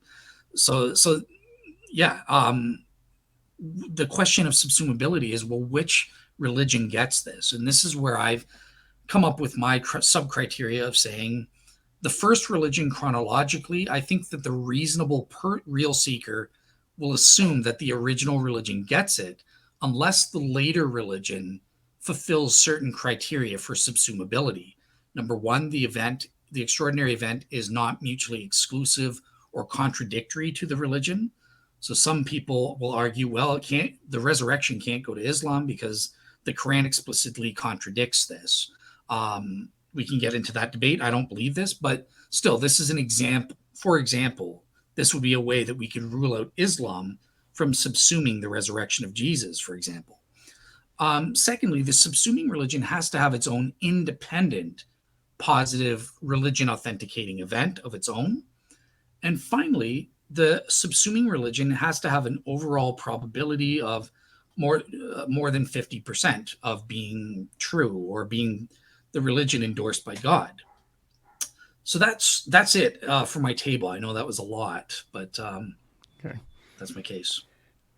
All right. So, I mean, I think all of these things make sense, but I'm not sure that making sense is sufficient for the ultimate premise that you're trying to drive home here. So I could give you a different set or a slightly modified set of requirements for a geauthenticating event, and that would make sense. Mhm. And people could just judge, well, which one of your lists makes more sense, but neither would be authoritative in that way. We just both have lists that make sense, and you get to choose. But I do believe, there's a problem with just trying to come up with this list at all. So I'll just try to be Can I ask one quick question? sure. Would you agree that a reasonable real seeker, and again, I haven't defined those terms, but reasonable, an average person kind of thing, they at least many of them would, if an event fulfilled these criteria, they would believe that it's a religion authenticating event, at least, whether rightly or wrongly, they would come to that belief. Maybe you should ask me that question later because I'm not entirely sure how to answer that. No problem. But it kind of brings me to my first and one of my main objections, and it's to one of the first things that you did as you were listing your criteria, which is the reasonable person. So let's set aside real seeker for a moment and just say the reasonable person. Okay. This is really hard to nail down because it feels like, it sounds like, and you can correct me if I'm wrong, that you're making an assumption about culture and knowledge of the world at a particular place and time. So the reasonable Westerner who has an income of more than 20,000 a year might have, that average Westerner might have some similar notions about the world and the universe and nature and how it works. But that is not going to be true if you add in some person from, I just won't name a nation, but some, we'll say, developing nation who has no education and a culture that is not as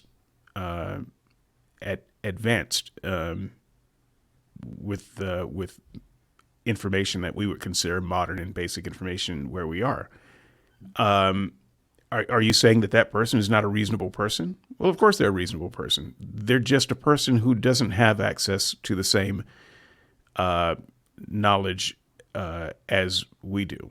So if you go to biblical times, and let's go way back before Jesus, and let's just take the Bible story as if it were history, which it's not. And we go to. You're totally wrong. That my standard is for reasonable person is relative. Okay, well, that's fine. I don't mind. I'm just trying to lay out this particular objection, and this is an example that will hopefully Gotcha. help lay that out. Yep. So if you go back to Moses and the Egyptians and the people who wrote the story, magic was a thing. It wasn't just a matter of tricks and illusions. It was a thing. It was a real thing. And so Moses is saying, I am a representative of God, and I have a G authenticating event that I am going to show you. I am going to take this staff and I am going to toss it down, and it is going to turn into a snake. So Pharaoh sees that, and he's not impressed. He's seen it before. This story makes it seem like he's seen it before. In fact, he's seen it so often he can just call his magicians, because he's got magicians that do magic, and he says, "You can do that, right?" And they do it. They each have a staff. I think they have two staffs. Throw them down, they become snakes. So, notwithstanding the thing that happens next in the story, in this story, the thing that is supposed to be a geauthenticating event isn't. But in this story, you're talking about a storyteller that believes the universe is full of people who do real magic. So that kind of suggests that there may be a problem even getting started with your thesis. Now, you can always say, yeah, but God did another event where he caused his snake to eat the other people's snake. That's a neat trick, but that wouldn't have impressed Pharaoh. Pharaoh just would think, okay, that's a nice piece of magic. You thought of it before I did. Otherwise our snakes could have eaten your snakes. It's not that big of a deal, because for them, magic is all around. Oh, you can turn some water into blood. So can we. It's that sort of thing. And so maybe your God in this context is more powerful than our God for, in this event or other. But if we really wanted our God to show our stuff, maybe he could do some things that your God couldn't do. These were supposed to be G-authenticating events, and they weren't. Can I go ahead? Can I respond? Because this is such a great point, and it does show a misunderstanding on your part. So no, they were religion authenticating events, right? And just like the shroud may be religion authenticating event for me today, but maybe 20 years from now, no, it doesn't qualify. So there is an element of relativity here based on this reasonable person's culture, time, and knowledge base, right? And this is why I define ordinary natural mechanisms as being the currently well-known, well-established natural mechanisms within one's culture. Now, obviously, because of this relativity, that's going to be a bit of an issue. There is some element of, well, are we warranted in believing, not just justified? And obviously, that's where I'm going to get into where it's God's responsibility to prevent people, premise nine stuff. We'll get to that next. But I just want to affirm there is some relativity in the fulfillment of these criteria. So it does change. A religion authenticating event for someone in the year 1000 may not be as strenuous or the same. I don't know. Well, I think that you just have to clarify this relativity in your premise and your explanations of the premise, because what you said, at least what I heard you saying, is that it has to be, an I don't remember your exact wording, but an unusual, event that doesn't seem to be, an ordinary natural event. And I'm just saying that what is ordinary and natural to one person is not to another. For a person who believes in ghosts, it's quite common. They might think, "Oh yeah, I heard this strange sound. It was the spirits speaking." G-authenticating event. We hear them tell that story, but we don't believe in ghosts, and we say, "No, you're wrong, and you're just not considering other possibilities."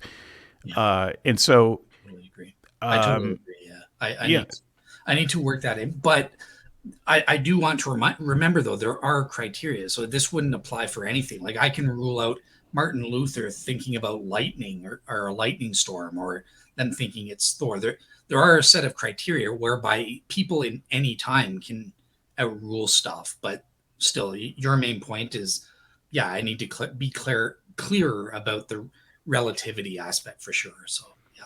Right. Well, this is part of my problem with the idea of even coming up with this normal event and reasonable person criteria, because even today in the Western world, with people who share largely the same culture and education background and so forth, you have, let's say, on the one end, charismatic Pentecostals who think very differently about the world and nature than, say, an Episcopalian who lives in the same town and goes to the church across the street. And so, for that charismatic person, miracles are happening left and right. Uh, they're being authenticated all the time. And for the Episcopalian, they look at the same events and say no. So I think it's very, very difficult to come up with the kinds of events you're talking about and then say all reasonable people would agree on this. You you Well, yeah. you haven't defined all reasonable people very well here. Well, obviously, yeah, like we need to define what a reasonable person is. And there are people that don't behave like a reasonable person in this respect. So they don't really count. Um, yeah, if they come to false conclusions about some guy barking like a dog during a thing and, just they find out, oh, yeah, I believe that was the Holy Spirit actually doing a miracle that was supernatural barking or something like, or extraordinary barking, then they're not, you could argue at least that they're not being a reasonable person in that Well, but they respect. believe that way about glossolalia. Uh, and so you don't even have to go to barking and swinging from chandeliers. Glossolalia is a pretty, we're talking about tongue speaking, is a the kind of gibberish type tongue speaking. That's very common in the religious world. You even have that, I believe, among some Catholics. If I am wrong about that, I will get beaten about the I, head and shoulders with by Brian I. But that's I, fairly common. by tongue speaking, are you talking about like the modern nonsense about tongues of Yeah, angels? like that's why I say glossolalia. It's the kind of tongue speaking that sounds to anyone else like gibberish. Okay, The well, here, person the person that hears the gibberish is as reasonable a person as the person who thinks they're speaking in the tongues of angels. so here's why I would argue they're not. Just with the first criterion, you see where my mouse is? It fails the I uniqueness no. criterion. Blah blah blah. I have just disproven that that is a religion authenticating event. How do you know Second, you didn't just speak in tongues, that God didn't loosen your tongue to say that? because I know God would, I didn't feel the Holy Spirit saying it at all. So that it's just been duplicated in an ordinary naturalistic context. A reasonable person could not go tongue speaking in angelic tongues now in gibberish is anything special. It doesn't match my criteria. So Yeah, that's okay. I just disagree with that. I've heard some very good tongue speakers. I mean, I wouldn't say that I'm mediocre, but I'm not the worst at it. I can produce some of it, but it's a real talent, dare I say, gift. Um, it's something that is cultivated over time, and I think there are very naturalistic explanations for it. But they wouldn't. They would say that it's God working through them, and it's evidence of God working through them. I'm not going to call that person unreasonable. Those people operate heavy equipment. They drive cars, they raise children, they run businesses, they are in Congress. So I'm not gonna say that that person's a reasonable person, unreasonable person, simply because they have a conclusion that's different from mine, and yet you were just kind of disqualifying for them things that they would consider geauthenticating events in favor of your list of things. And that's why I said we can all come up with our list of things that we think would be good qualifications for, genuine miracles. And we just disagree. And we don't have any way to really settle that disagreement except to say the mildly ad hominem thing of, well, those people aren't reasonable. well, I think Okay, well, that's true, and I guess we would, if we're debating premise eight, I would need to establish, obviously, in premise eight, well, why are these criteria sufficient, right? And this is where you can just say, well, I don't like your criteria, but certainly reasonable people in general, I think, would agree that the average person would be able to see that with your example, just with the first criterion, they would say, yeah, this is a reasonable way to kind of say there's nothing extraordinary here. Dale just did this. Okay, I would argue that the average person in Africa, I have no statistics on this, please do not call me a racist. The average person who lives in Africa, in certain parts of Africa, does not realize that the leg lengthening trick is a scam. They do not realize that. Hell, Okay. there's a large percentage of Americans who do not realize that. I'm not going to say that they're unreasonable simply because they do not know that they're being tricked. And so, once again, I just think it's a little bit ad hominem to say those people are unreasonable simply because they don't know as much as you do. And to get to your kind of general reasonability, you are putting barriers around the culture and geography and time frame. I would say I'm not because I actually agree. I would need to know more about it, but from what I know, I might agree with you about the leg lengthening thing in cultures in Africa. That's different than the modern day tongues in the Western culture, which is what I was addressing. But yeah, again, we would need to go through this example and see if it fulfills these criteria for these people. I As mean, we could just go through YouTube and look at the various places in the world where crowds, hundreds, if not thousands of people are enthralled by someone doing a trick that is so simple, even I can do it. I learned how to do it as a kid. Not that hard, but it's a doable thing. And by the way, thousands of people gather in places where they see that and other tricks done right here in America. Probably filling the stadium right here in Jackson, where the local football team plays. You can fill that stadium up full of people who will be enthralled by that trick, thinking that God is doing a miracle. And you would have to say that all of those people are just unreasonable and therefore stand outside of your criteria of reasonableness. Yeah, because people, obviously, there are people who are unreasonable all the time, right? We have to admit that. I get that it sounds harsh, I guess, but no, there are unreasonable people. Let's just be honest. There are some people that aren't acting reasonable. I mean, courts of law determine this all the time. So I agree that with would that, just but I don't. I'm just my main objection here is that you haven't defined reasonable well enough to overcome this particular objection. well, Because I I can think I can just I can name you a list of people who would see the world differently, and then you would have to say, okay, well they're unreasonable too. Well, they're unreasonable too, and I I would think say that to avoid that, you have to do a better job with reasonable, other than just stating what we commonly know, because that can only apply to what we commonly know here now. Well, I think so. I think that again, it's what has this so-called reasonable person, with respect to the example of the leg lengthening or the levitating trick that they all do and stuff like that. These are real examples. If they truly are a reasonable person, okay, what have they done to demonstrate that this event is in fact unique to extraordinary contexts only? Have they done their best to research about that? You're just No, they saw it.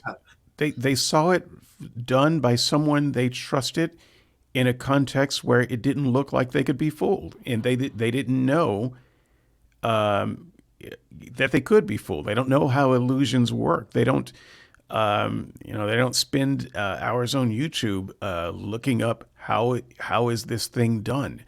It never crosses their mind to even ask the question. That doesn't mean they're unreasonable.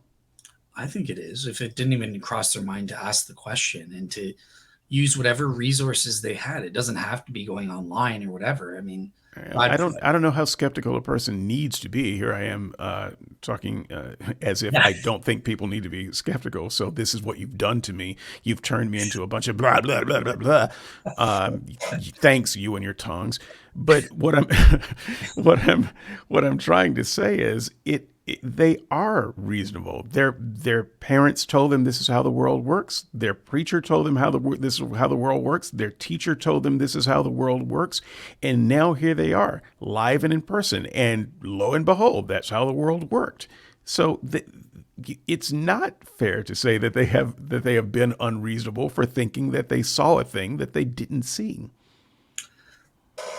Again, you're just kind of, the issue here is that we're making assertions as to what, and they're somewhat plausible. Like I admit, yeah, they don't have the resources, especially if we're talking about back in time, that other places have and stuff like that.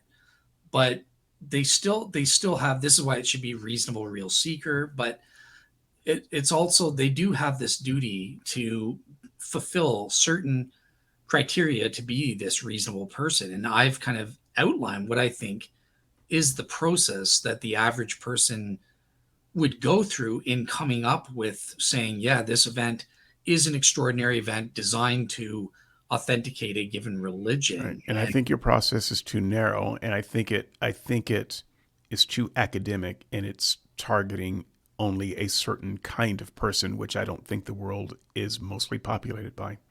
And it certainly hasn't been mostly populated by that over time. okay, and one thing I did want to say is, I, again, for my argument, because it's a minimal argument, I don't even have to necessarily assume that this is the only list. This is just one example of a list whereby someone, a reasonable person or reasonable real seeker, could be convinced, or many of them would be convinced, that the event is a religion authenticating one. So there could be other lists that also would qualify as a reasonable person. I would need to see that. Right, but I don't. that's what I'm saying. We have to just negotiate on what we think. There's no authoritative way to do this, I think. Let me just give you my one other objection that's worth mentioning here. And it'll Do you provide do you enough understand pushback. my my point here? Because this is important as well. Is that Yeah. I'm not denying with this premise. I'm not necessarily saying this is the only list. There could be other lists that are also valid, whereby God would have to reveal the truth to any reasonable real seeker.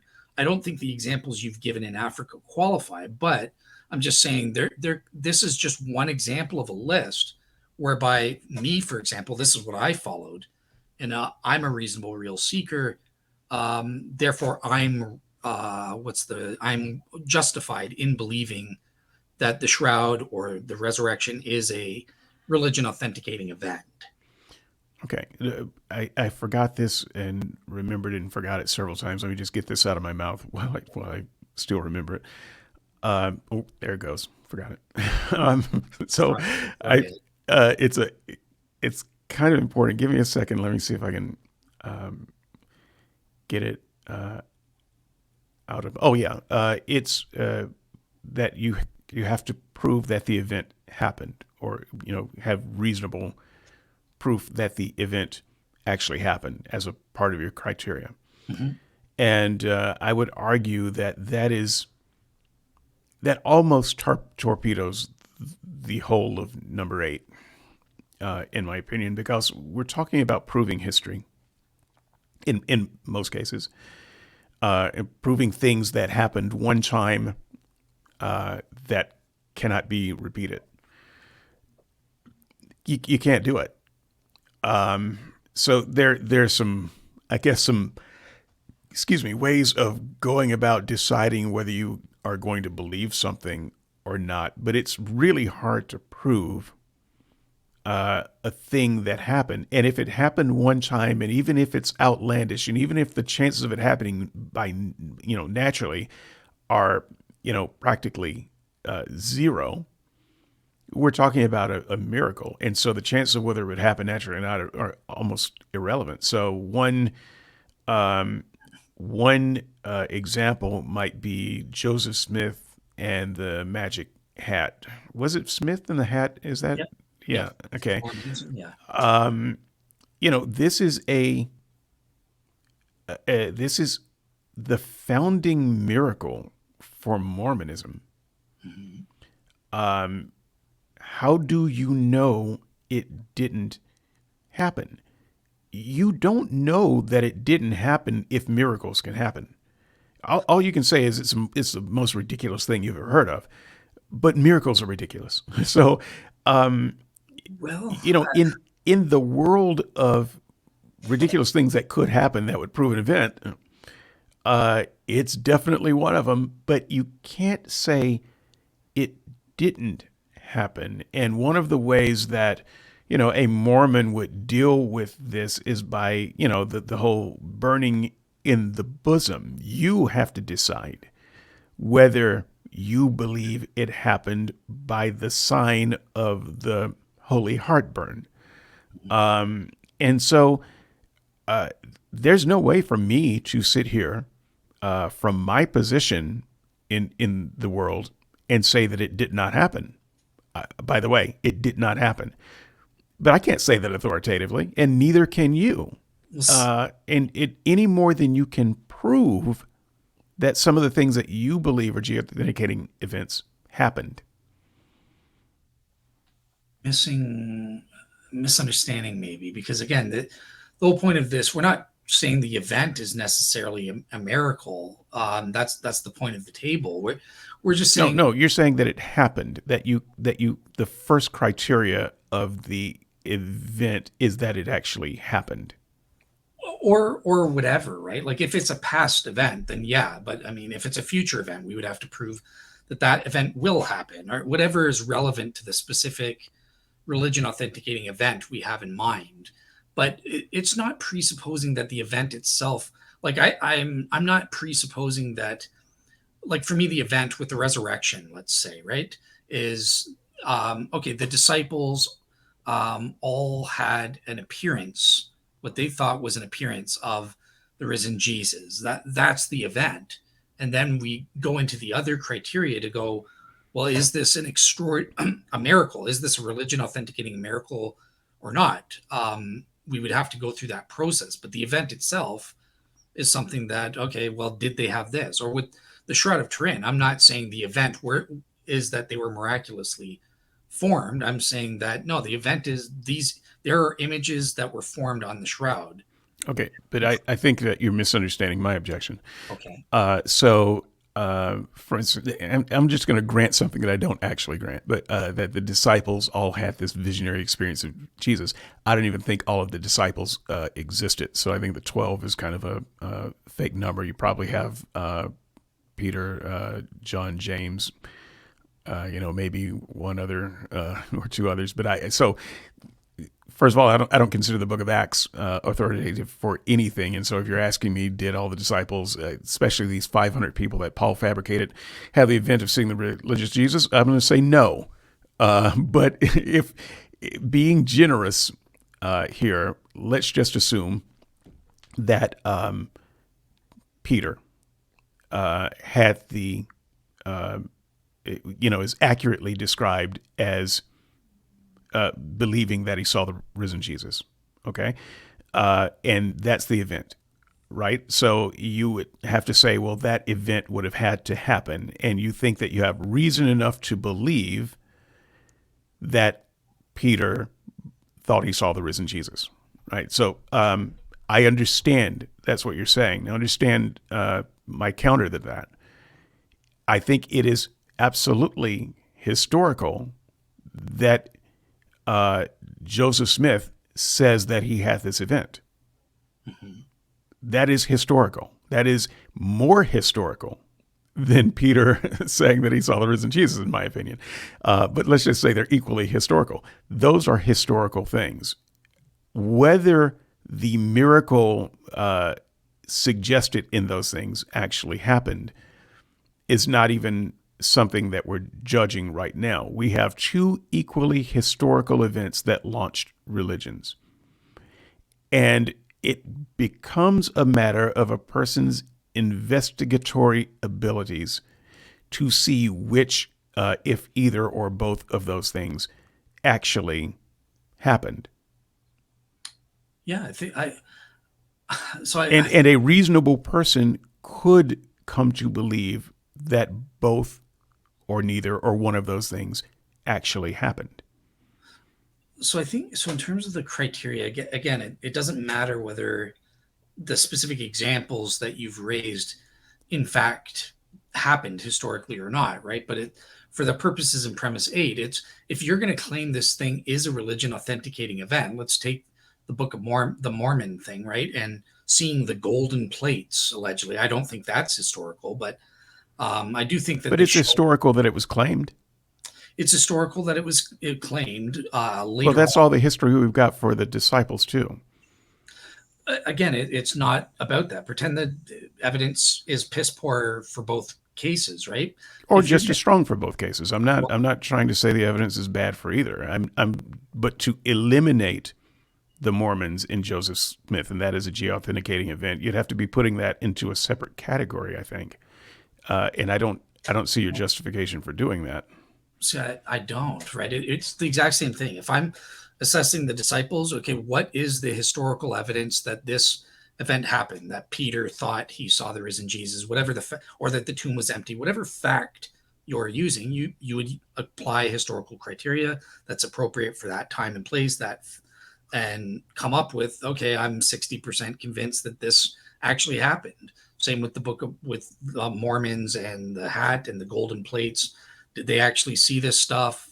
You would evaluate all of the evidence relevant to that fact, and you'd make a judgment that, yeah, I guess it's historical. They were seeing it. Now, how do we explain it? That's where we go to criterion B. Is it extraordinary? And criterion C, does it take place in a religious authenticating context or not? If it passes it, then you could say, yeah, I guess if you're saying for the sake of argument, the Mormons fulfill all the criteria, then I guess do. the golden plates prove Mormonism is true. But it's just in reality, I think it utterly fails. Right. We just both have different opinions of that. I think they both fail. But if I'm being the same kind of generous to both, then they both succeed. And you have no way of differentiating the two except to declare, yeah, but mine really happened and yours didn't, and I'm right and you're wrong. And if it's about geauthenticating events, you can use, in fact, some of the same logic that Christians use to fulfill theirs. Like, for instance, the amount of sacrifice that Mormons were willing to go through in the early days for Mormonism to happen. Look at the thousands of Mormons who died, in various persecutions and in the harshness of the land that they went to, but they stayed the course. What could possibly explain that unless they knew it was true?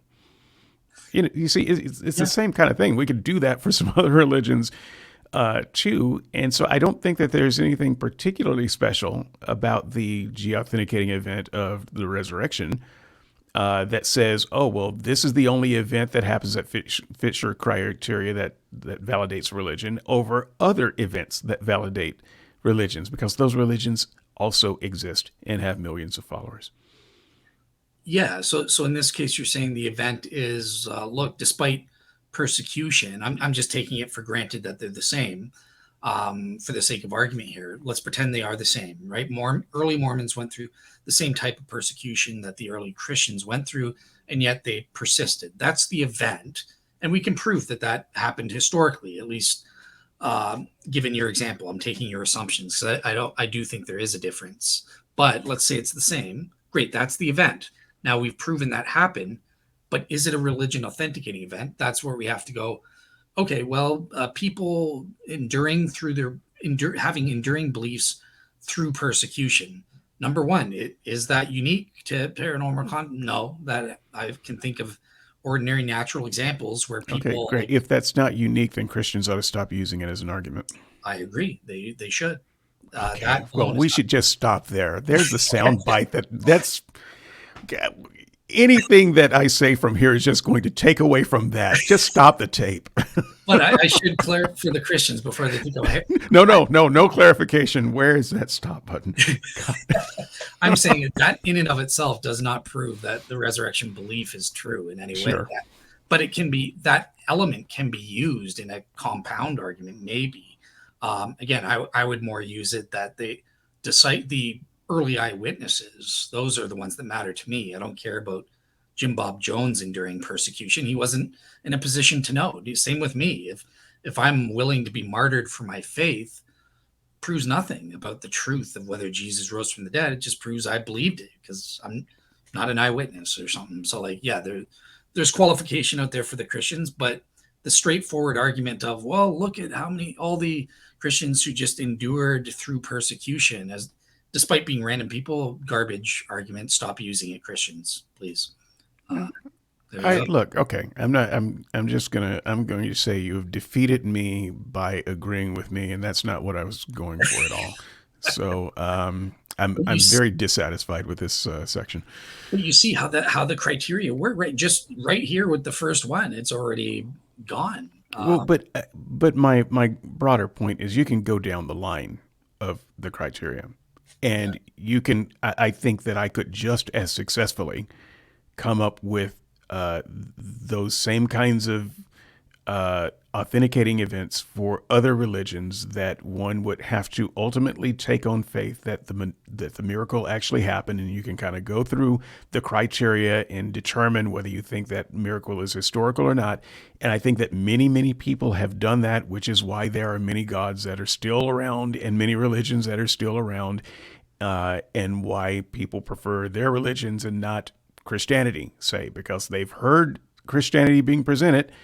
Boy, have they heard it, but they're not convinced by it because their story is more convincing and their history is more convincing. And so I don't think that your criteria comes up with a way to differentiate or preference Christianity over any other. And therefore, that's right. Yeah. If that's true, then it's not really an authenticating event. Well, so that's why we get to premise 11. That's where I privilege Christianity. Right now, I'm just saying, how do we adjudicate? I don't know. Maybe Islam or Hinduism is the one that has a religion authenticating event, and Christianity's false.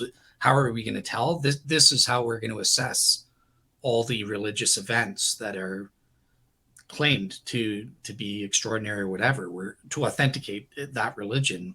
We'll put it through this as a filter. But one thing I just wanted to ask you, and I don't want to put you on the spot, but I am curious because you mentioned that there could be other lists. And I've spent 8 years really looking at what everyone's said about that, how people assess religions, both scholarly and also on a layman level as well, like and stuff.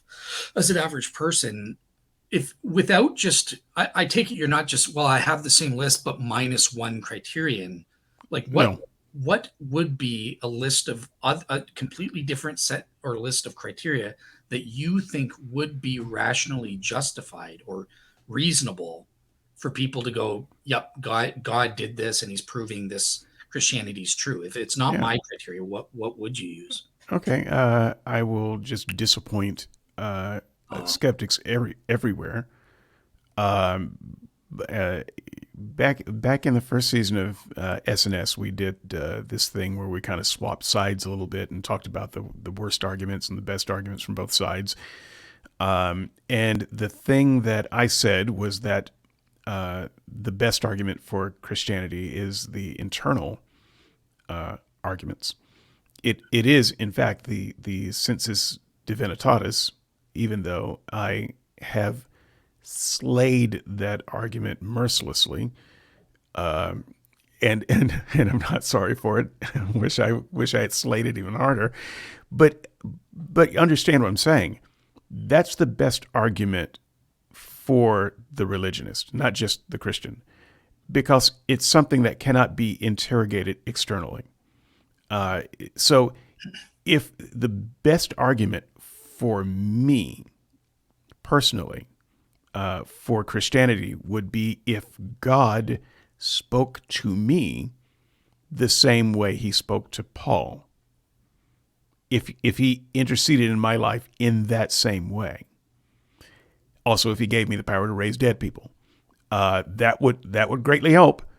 But whether Paul was delusional because he fell off his horse and hit his head, or whether God really spoke to him, for Paul, there's no difference. God spoke to him, right? He's 100% convinced, and then he can tell his story and convince other people. But he can only do that because he is convinced. Right? I'm giving Paul the benefit of the doubt here. Right? So that's what Christianity is based on. Christianity is based on story and testimony. It's not based on this evidential thing. That's another show to be discussed, but that's not how Christianity spread. Christianity didn't spread because they had evidence of the risen Jesus. Christianity spread by story and testimony and sales and the yearning for those things to be true.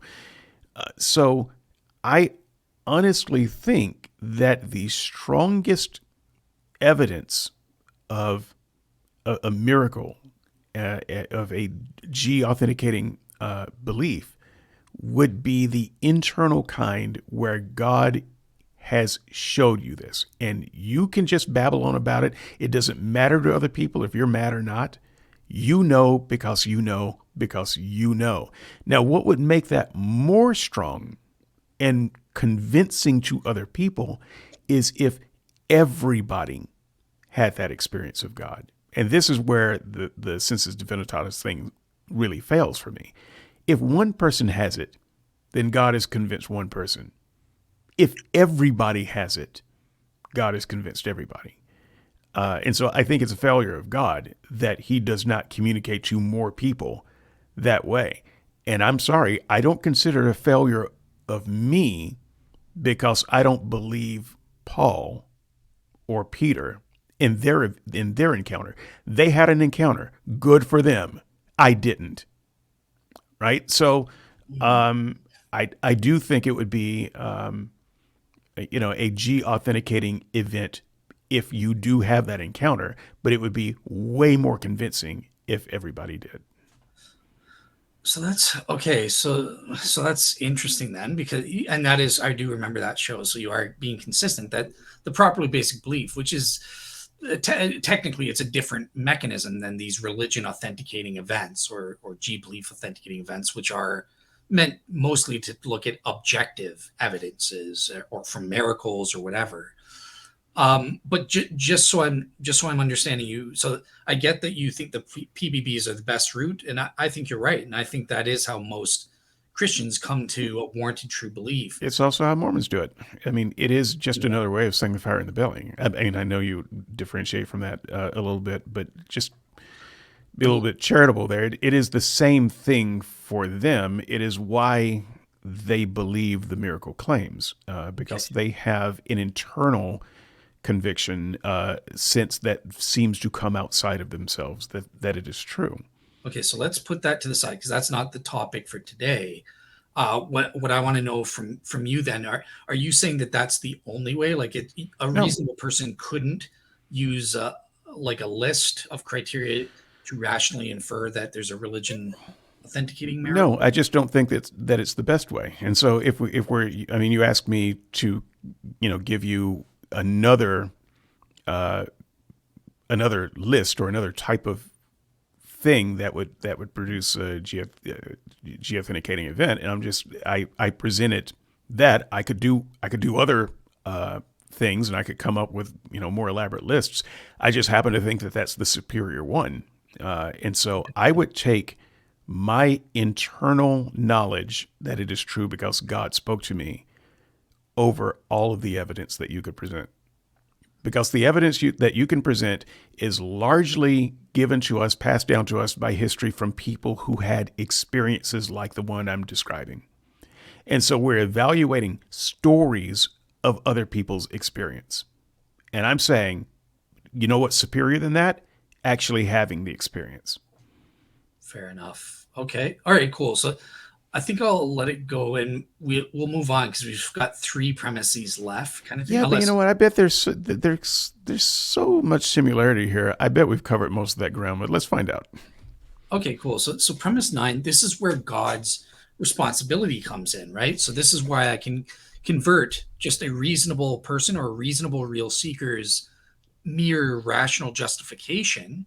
Remember, that's relativized based on these criteria, and it converts to actual warrant.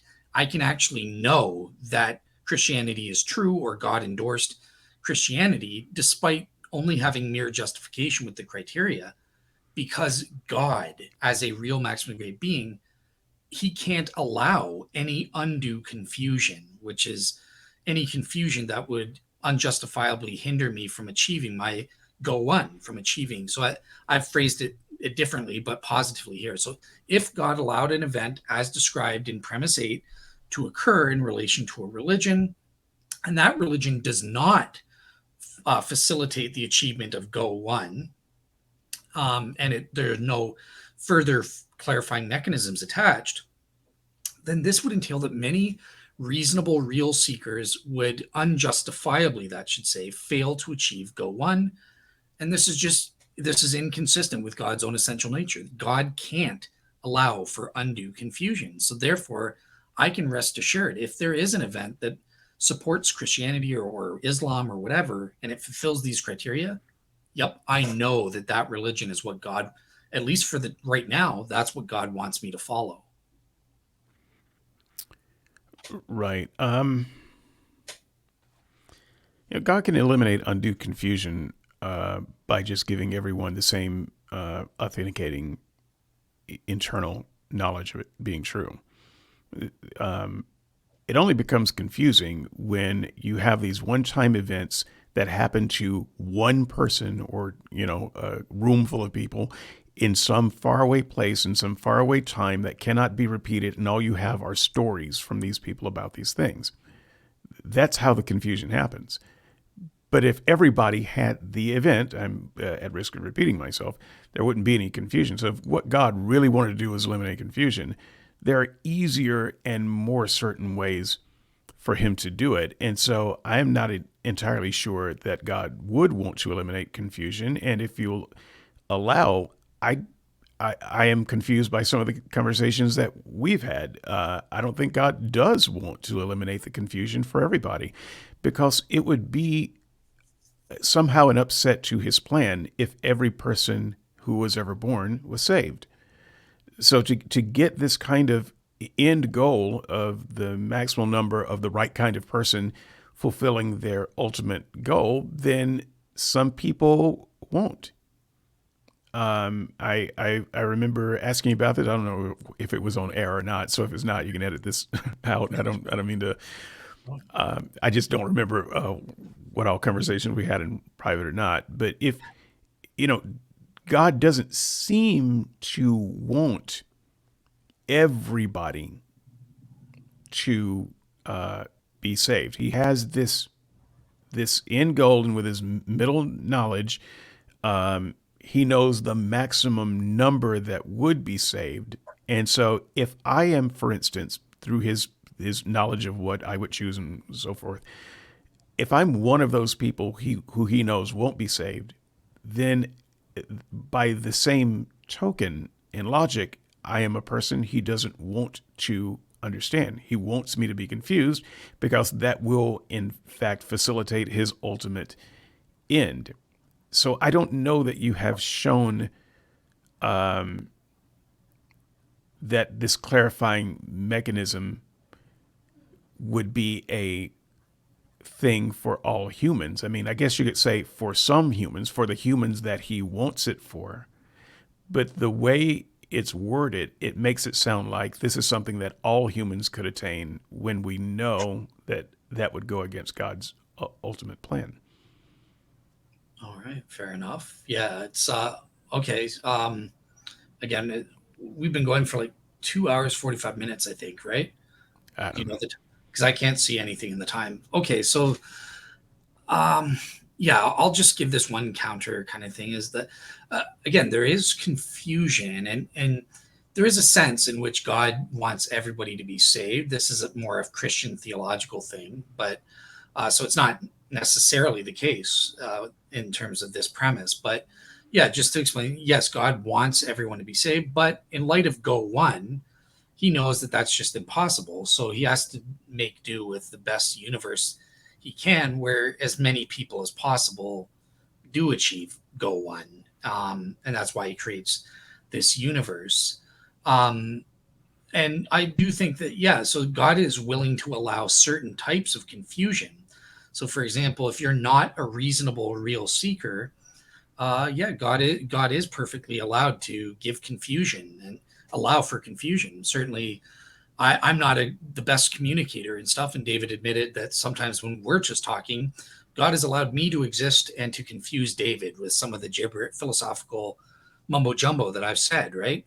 There's no problem with that. It's just this premise is trying to say, but he can't allow for undue confusion, and that's confusion that would this should say unjustifiably uh, hinder all reasonable real seekers from achieving Go One or their ultimate purpose. Sure. I will just interrupt you and say I agree with that as stated in its very narrow form. But so correct me if I'm wrong.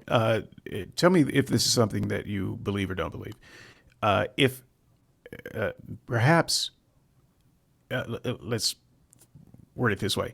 If I am saved and that means that 10,000 people would be lost, does it make sense that God would not want me to be saved?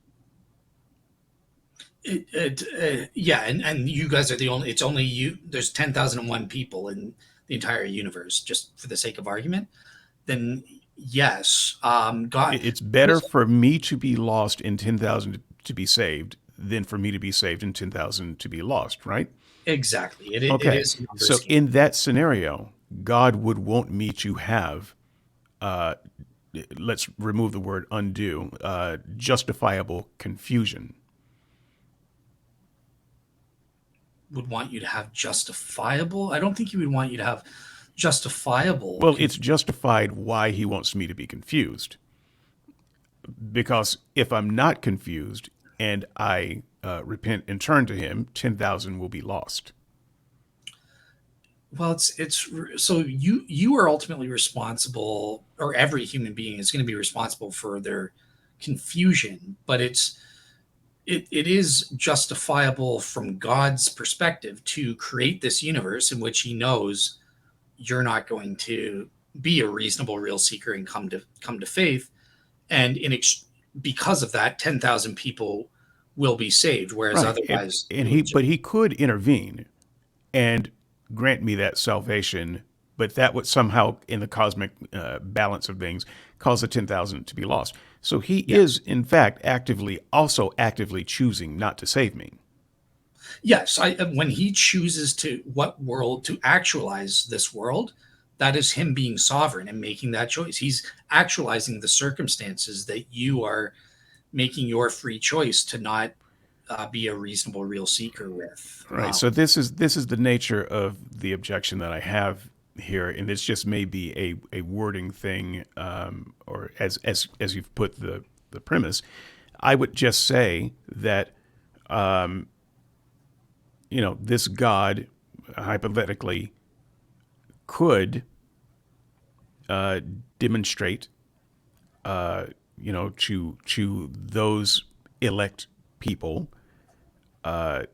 events and things that would authenticate the truth of Christianity, but he does not necessarily do that for every person on earth.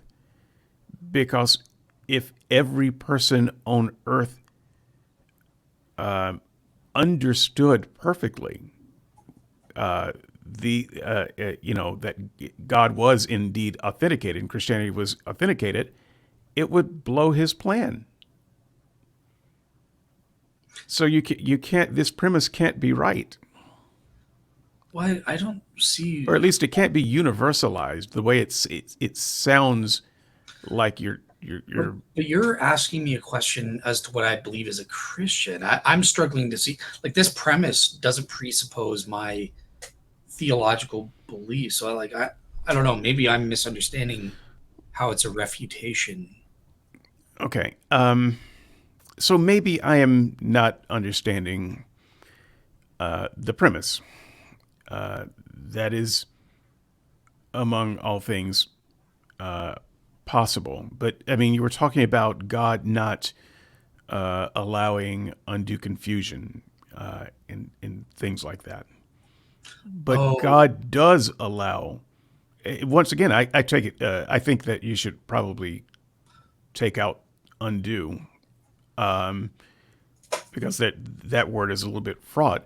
But God, under your theology, does allow confusion, and under the theology that I had, that some people would be given over to strong delusions so that they would believe a lie. That's a person that God's not trying to unconfuse. yeah. I guess just to kind of clarify, like, the difference, like, you are definitely confused, I would say. Again, speaking as well, I don't have to speak as a Christian, but, like, anyways, you are confused as an atheist or something, and it's a question. I would deny that you are unduly confused. I don't think God can allow that in any form. And premise nine is just focused on reasonable real seekers, and saying if they went through the process of going through that table I did, and they found an event like I did with the shroud, God couldn't, because God can't allow any undue confusion.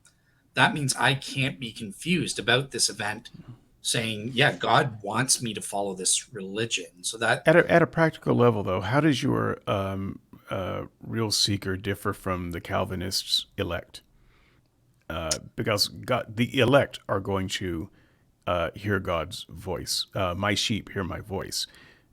So for you, the real seeker sees the authenticating events and are not confused. How are those functionally different? because basically at the end of the line, the real seeker, there are three requirements that we covered in our previous show on what it means to be a real seeker.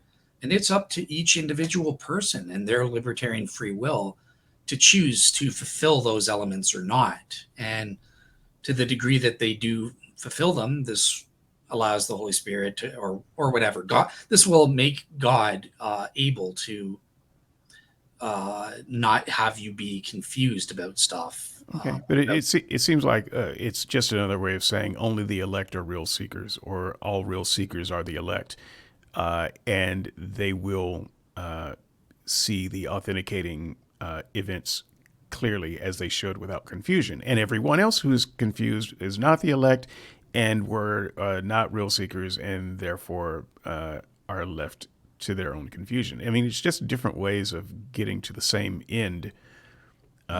It seems to me.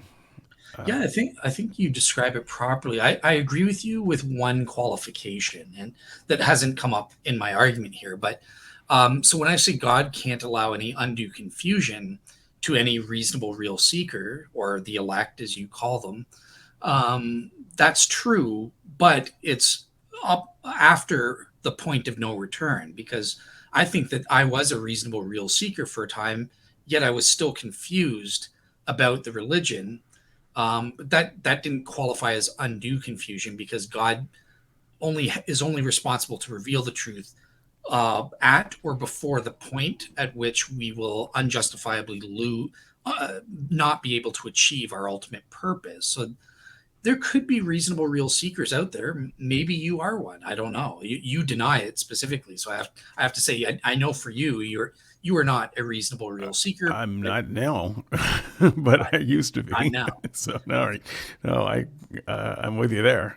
So Fair enough. Well, if you had maintained that status, maybe 20 years from now, God would have revealed to you before you died that what the truth was, and you would have, oh my gosh, Dale was right about the shroud the whole time, or Mike, man, Gary Habermas is a genius. The right, resurrection. but I've simply fulfilled his preordained plan that I would not be a part of his elect. And so his universe plays out the way he always intended it to be.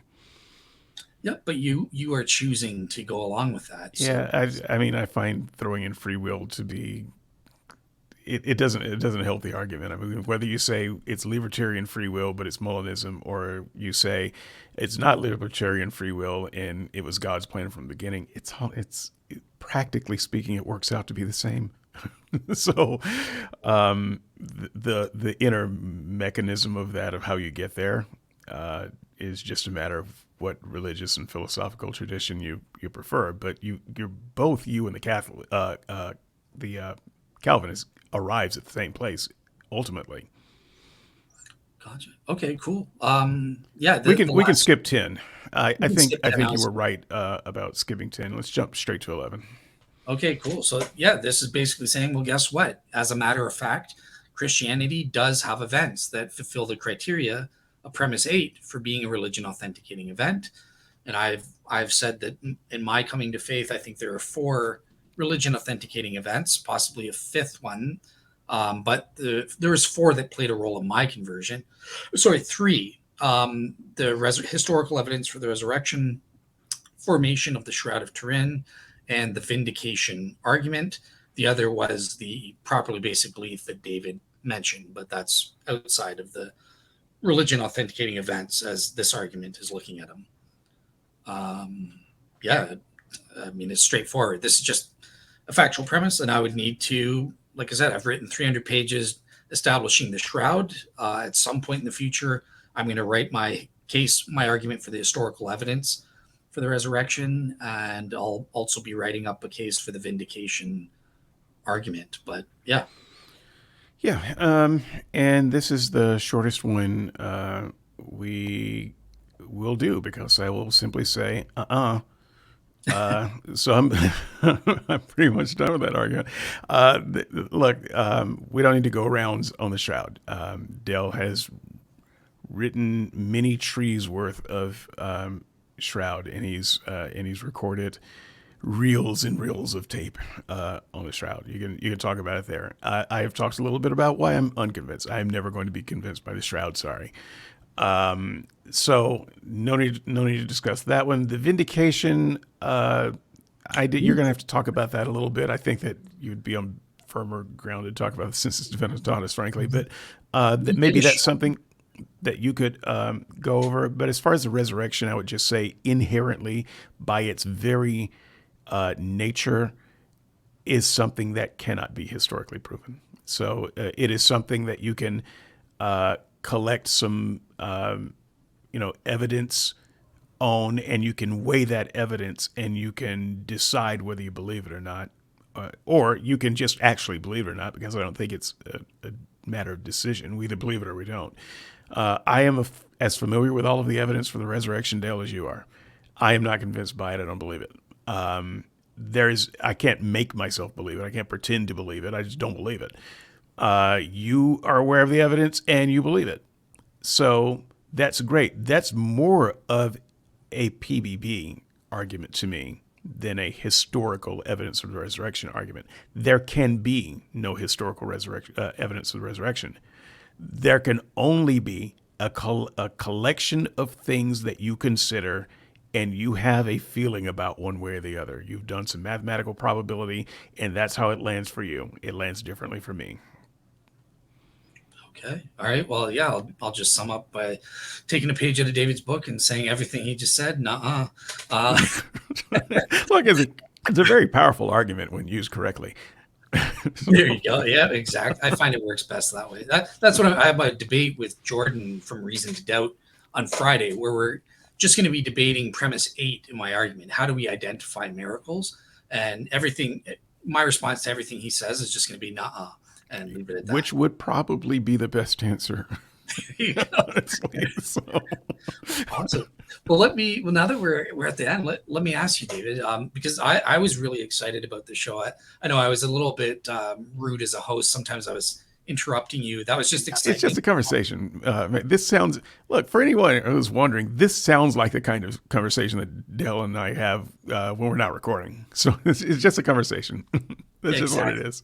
No, but this was great. Like this was, I think, one of, if not my favorite show of all time, because this is the most important thing. My 11 premise argument, how I came to faith, and there are a couple things that I need to fix up that I learned from talking to you. So this has been an absolute pleasure for me. Yeah, Yeah, and I feel like I understand where you're coming from, your center is, and I think that when you're talking to someone, it's useful to know their founding story, their thesis around which everything else revolves. I mean, some people, philosophers, might say, that's your worldview, and if you understand a person's worldview, then you can understand where they're coming from. I don't personally have one, but that said, I think this is helpful for people to know where your center is and to understand where your theological insight comes from. This is the center where everything else comes from theologically from you. let me ask you then, because I remember in the past, before we've gone over this stuff, you guys have said stuff about that where it was on the boards the other day. Mac Attack, for crying out loud, he just makes up stuff that I'm Dale's 11 premise argument is just subjective opinion. Like, what?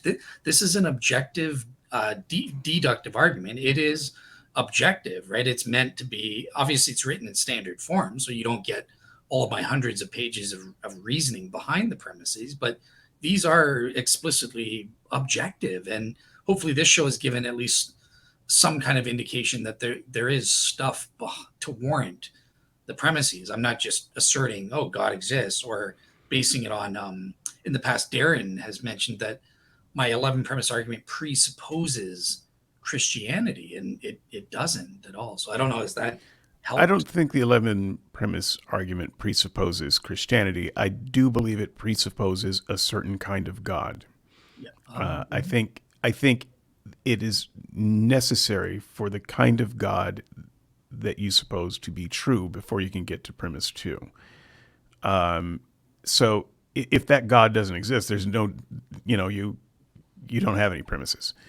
Don't So forget though, just to quickly, that's not a presupposition on my part. I'm arguing for that premise, just like I am all the others. right. Well, I don't mean to crassly call it a presupposition. I know that for you, you have arguments and proofs Okay. to justify that. All right. So it's. I'm not suggesting that, and I think it's somewhat rich for a Calvinist to call someone else a presuppositionalist. Anyway, but that said, that premise has to be proven to someone sufficiently before the other 10 premises come into play. Yeah. So I think that's what I mean when I say it presupposes or it's presuppositional. It's foundational, maybe a better word. It is bedrock. It's the place where there's nothing underneath and where that everything rests on. So it is, the existence of this God is your philosophical and theological bedrock. That's a little bit different than calling it a presupposition.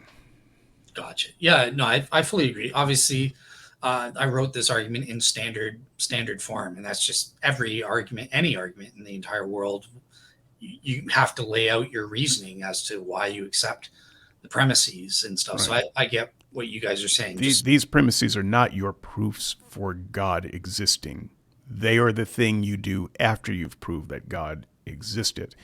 And perhaps, there's a magnus opus that you might write laying out your proofs for God's existence. And that would be a good place to start. But the 11 premise argument assumes that you've already made that case. God existing being your foundational, your bedrock, then this is what follows. And I think that's how people should understand that. So I don't think that people should try to dismiss it because you haven't proven premise one. For you, the conversation has advanced beyond premise one, and this is what follows because that is true, and then you might have to go back and prove it to someone, but that's for yourself. You've already proven it. You haven't simply presupposed it. So I'm trying to say this for the skeptics who are listening to this to kind of understand the fine distinction that Dale is making, and I think it's proper that Dale make this distinction. Exactly. Yeah. Thank you for saying that, because that's exactly right. And it's not just premise one. It's not like premise two is necessarily entailed by premise one, or premise three is you have to establish or give your reasoning for every single premise, starting with premise one, because that is a foundational one. But yeah, every single premise. That's why I'm going to be writing up tens of thousands of pages for my book, kind of thing, right? With premise one, I have written the cosmological argument, which is 200 pages. That's just one argument for premise one. That I've got other arguments that I've got to get into. Dale, it's not a book; it's a library. You're trying to write a library. Pretty much, yeah. That's my goal. That's what Real Seeker's mission statement is. I want to get that done. And here's everything. Here's why I'm a Christian. This is everything. Go and assess it. Yeah, you're absolutely right. Look, this is how we assess arguments. Number one, is it valid? And then number two, okay, are each of the premises sound or deductively strong? What are your reasons for thinking God exists? What are your reasons for thinking that if God exists, there are God outcomes? And that's where you get into it. And that's not on my website, because that I did all that work during my religious research, and I'm just putting up the premises in standard form. And now I'm working on showing others, well, how did I arrive at these premises? And that's where I'm doing my shows and write-ups and stuff. I think your premises, whereas I hope that skeptics look at that and listen to that so that they can have better interaction with you, so they can at least understand where you're coming from and debate the things that you actually mean versus, unintentionally strawmanning your meaning. There's plenty to debate about your views once they understand your views. But I honestly think that this 11 premise argument is better targeted toward Christians because you don't have to explain premise one to them. It's someone who already shares largely your idea of the God that is necessary in premise one. And so I think that you will find that McAtack is not the only Christian who would either fail to understand or otherwise fail to agree with your position. And those, I think you've got a very fertile audience for that, and this might be a foundation for your evidentialist approach. As a Christian, I wasn't an evidentialist, and I always thought that was one of the most dangerous paths to go down, but that's a discussion for another day. But for Christians, there's I think that's your argument. I mean, that's your audience, and you should be focusing this on them, because you don't have to explain all these premises to them. You don't have to found all of these premises quite as much. You're not going to get the same pushback, and you can actually have the real discussion that you're trying to have, and showing why evidentialism is true and why you need to be a real seeker and that sort of thing. I really think that's a very good in-house debate to have, and if it's correct, then you should kind of consider other Christians your primary audience. So, okay, interesting take. So that you're kind of siding with McAtack. Obviously, I would just say, like, I disagree. This is for Christian, anyone who's a rational thinker. This argument, especially if you're an unbeliever, it should speak to you even more, because I'm answering the question, why am I a Christian? And this is a deductive argument. Arguments are objective evidence. So, you can interact with my reasoning. Again, I haven't provided that in my standard form. I mean, standard form is just presenting statements or assertions. Their statements are either true or false, kind of thing. And then Sure. you have to provide your reasoning for it. And that's what I plan to do on Real Seekers. Right. You'll, I understand that, and look, I more power to you. I I've talked to tens of thousands of Christians over the course of my life.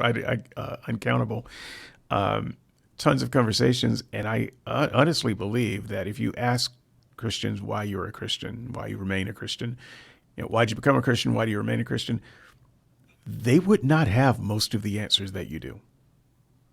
that's They probably have a very different kind of Christianity than you do, and I think that they would find your thesis to be interesting and challenging, and some will like it and find that it's good. Some will debate it and find that they very much disagree with you.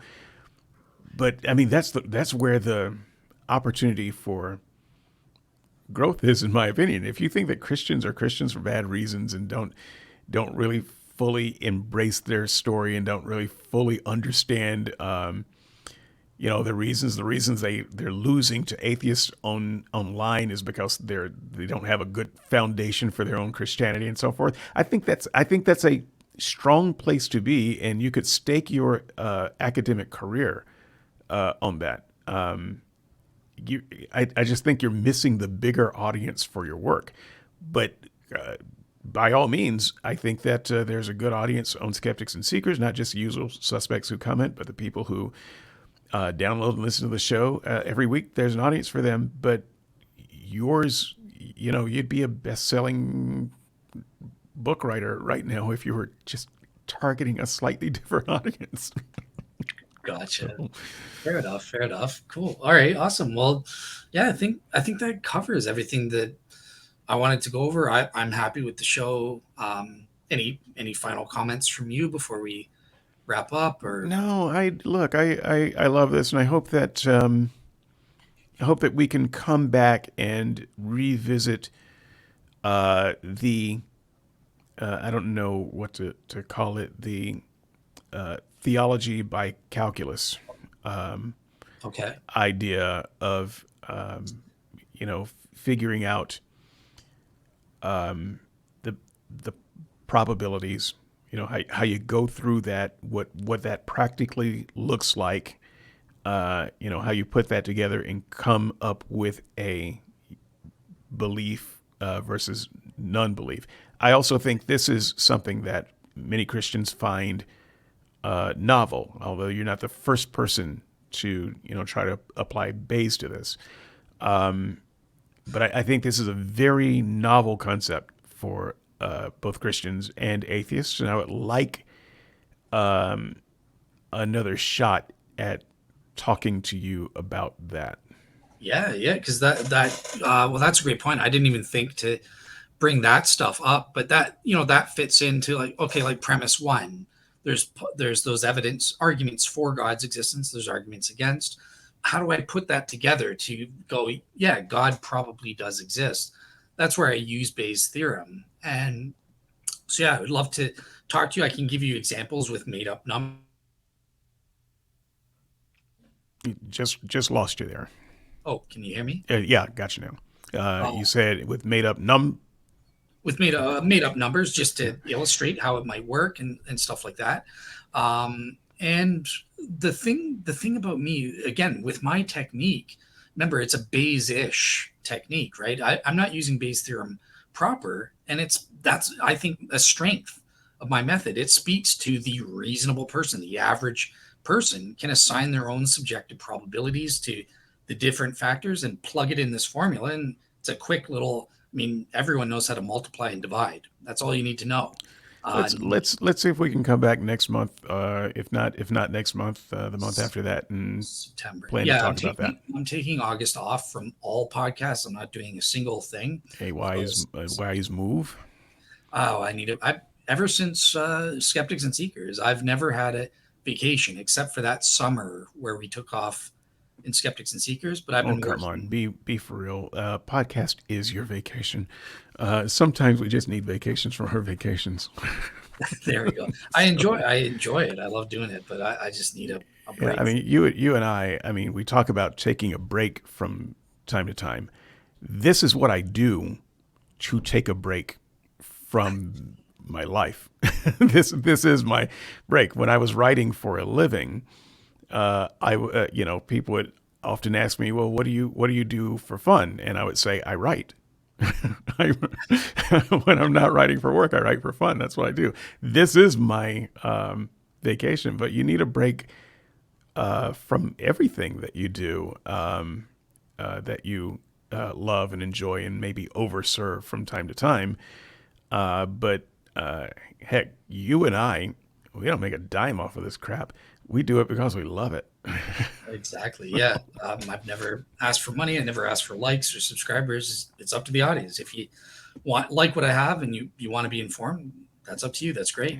To be clear, if no one pays me, I'm doing it anyway.